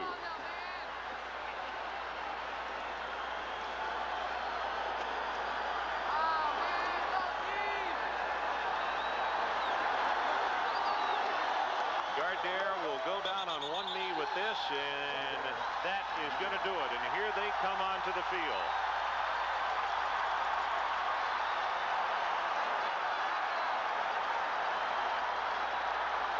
I don't know if John Jenkins and David McWilliams will ever find each other out there amidst 30,000 of their closest friends. The clock shows double zeros, and this one is over. The Houston or the Texas theme this year has been whatever it takes, and tonight they forced 6 turnovers, and Klingler a season low in completions and also in yards. They did whatever it took.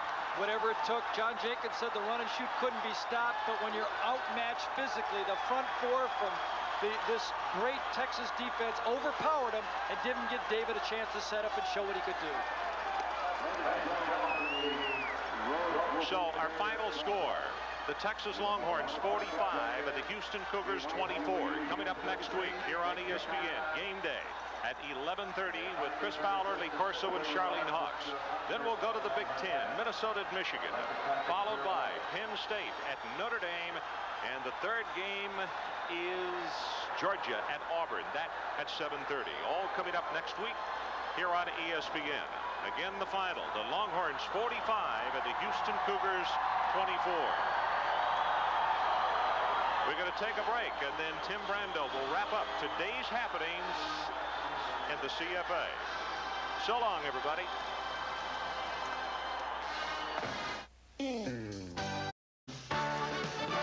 ESPN's coverage of college football continues. Now with all the scores and highlights, Tim Brando.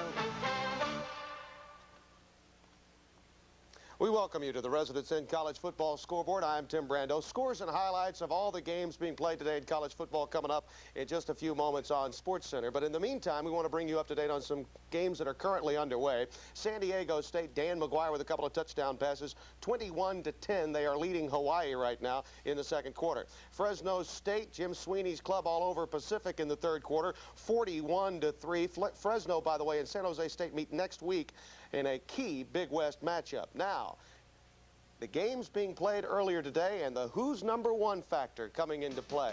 Well, we had the results, and here they are. A little bit of a surprise, I would think. Colorado, 34% of the vote with all the precincts reporting. 32% of you say Notre Dame. Certain segment of the community, I'm sure, an anti-Notre Dame vote. Houston probably would have scored better had they not fallen behind as quickly as they did. And, of course, Washington losing today pretty much knocked them out of pocket as well. Those two teams apparently headed for a showdown in the Orange Bowl, but still some major hurdles for Notre Dame to clear before we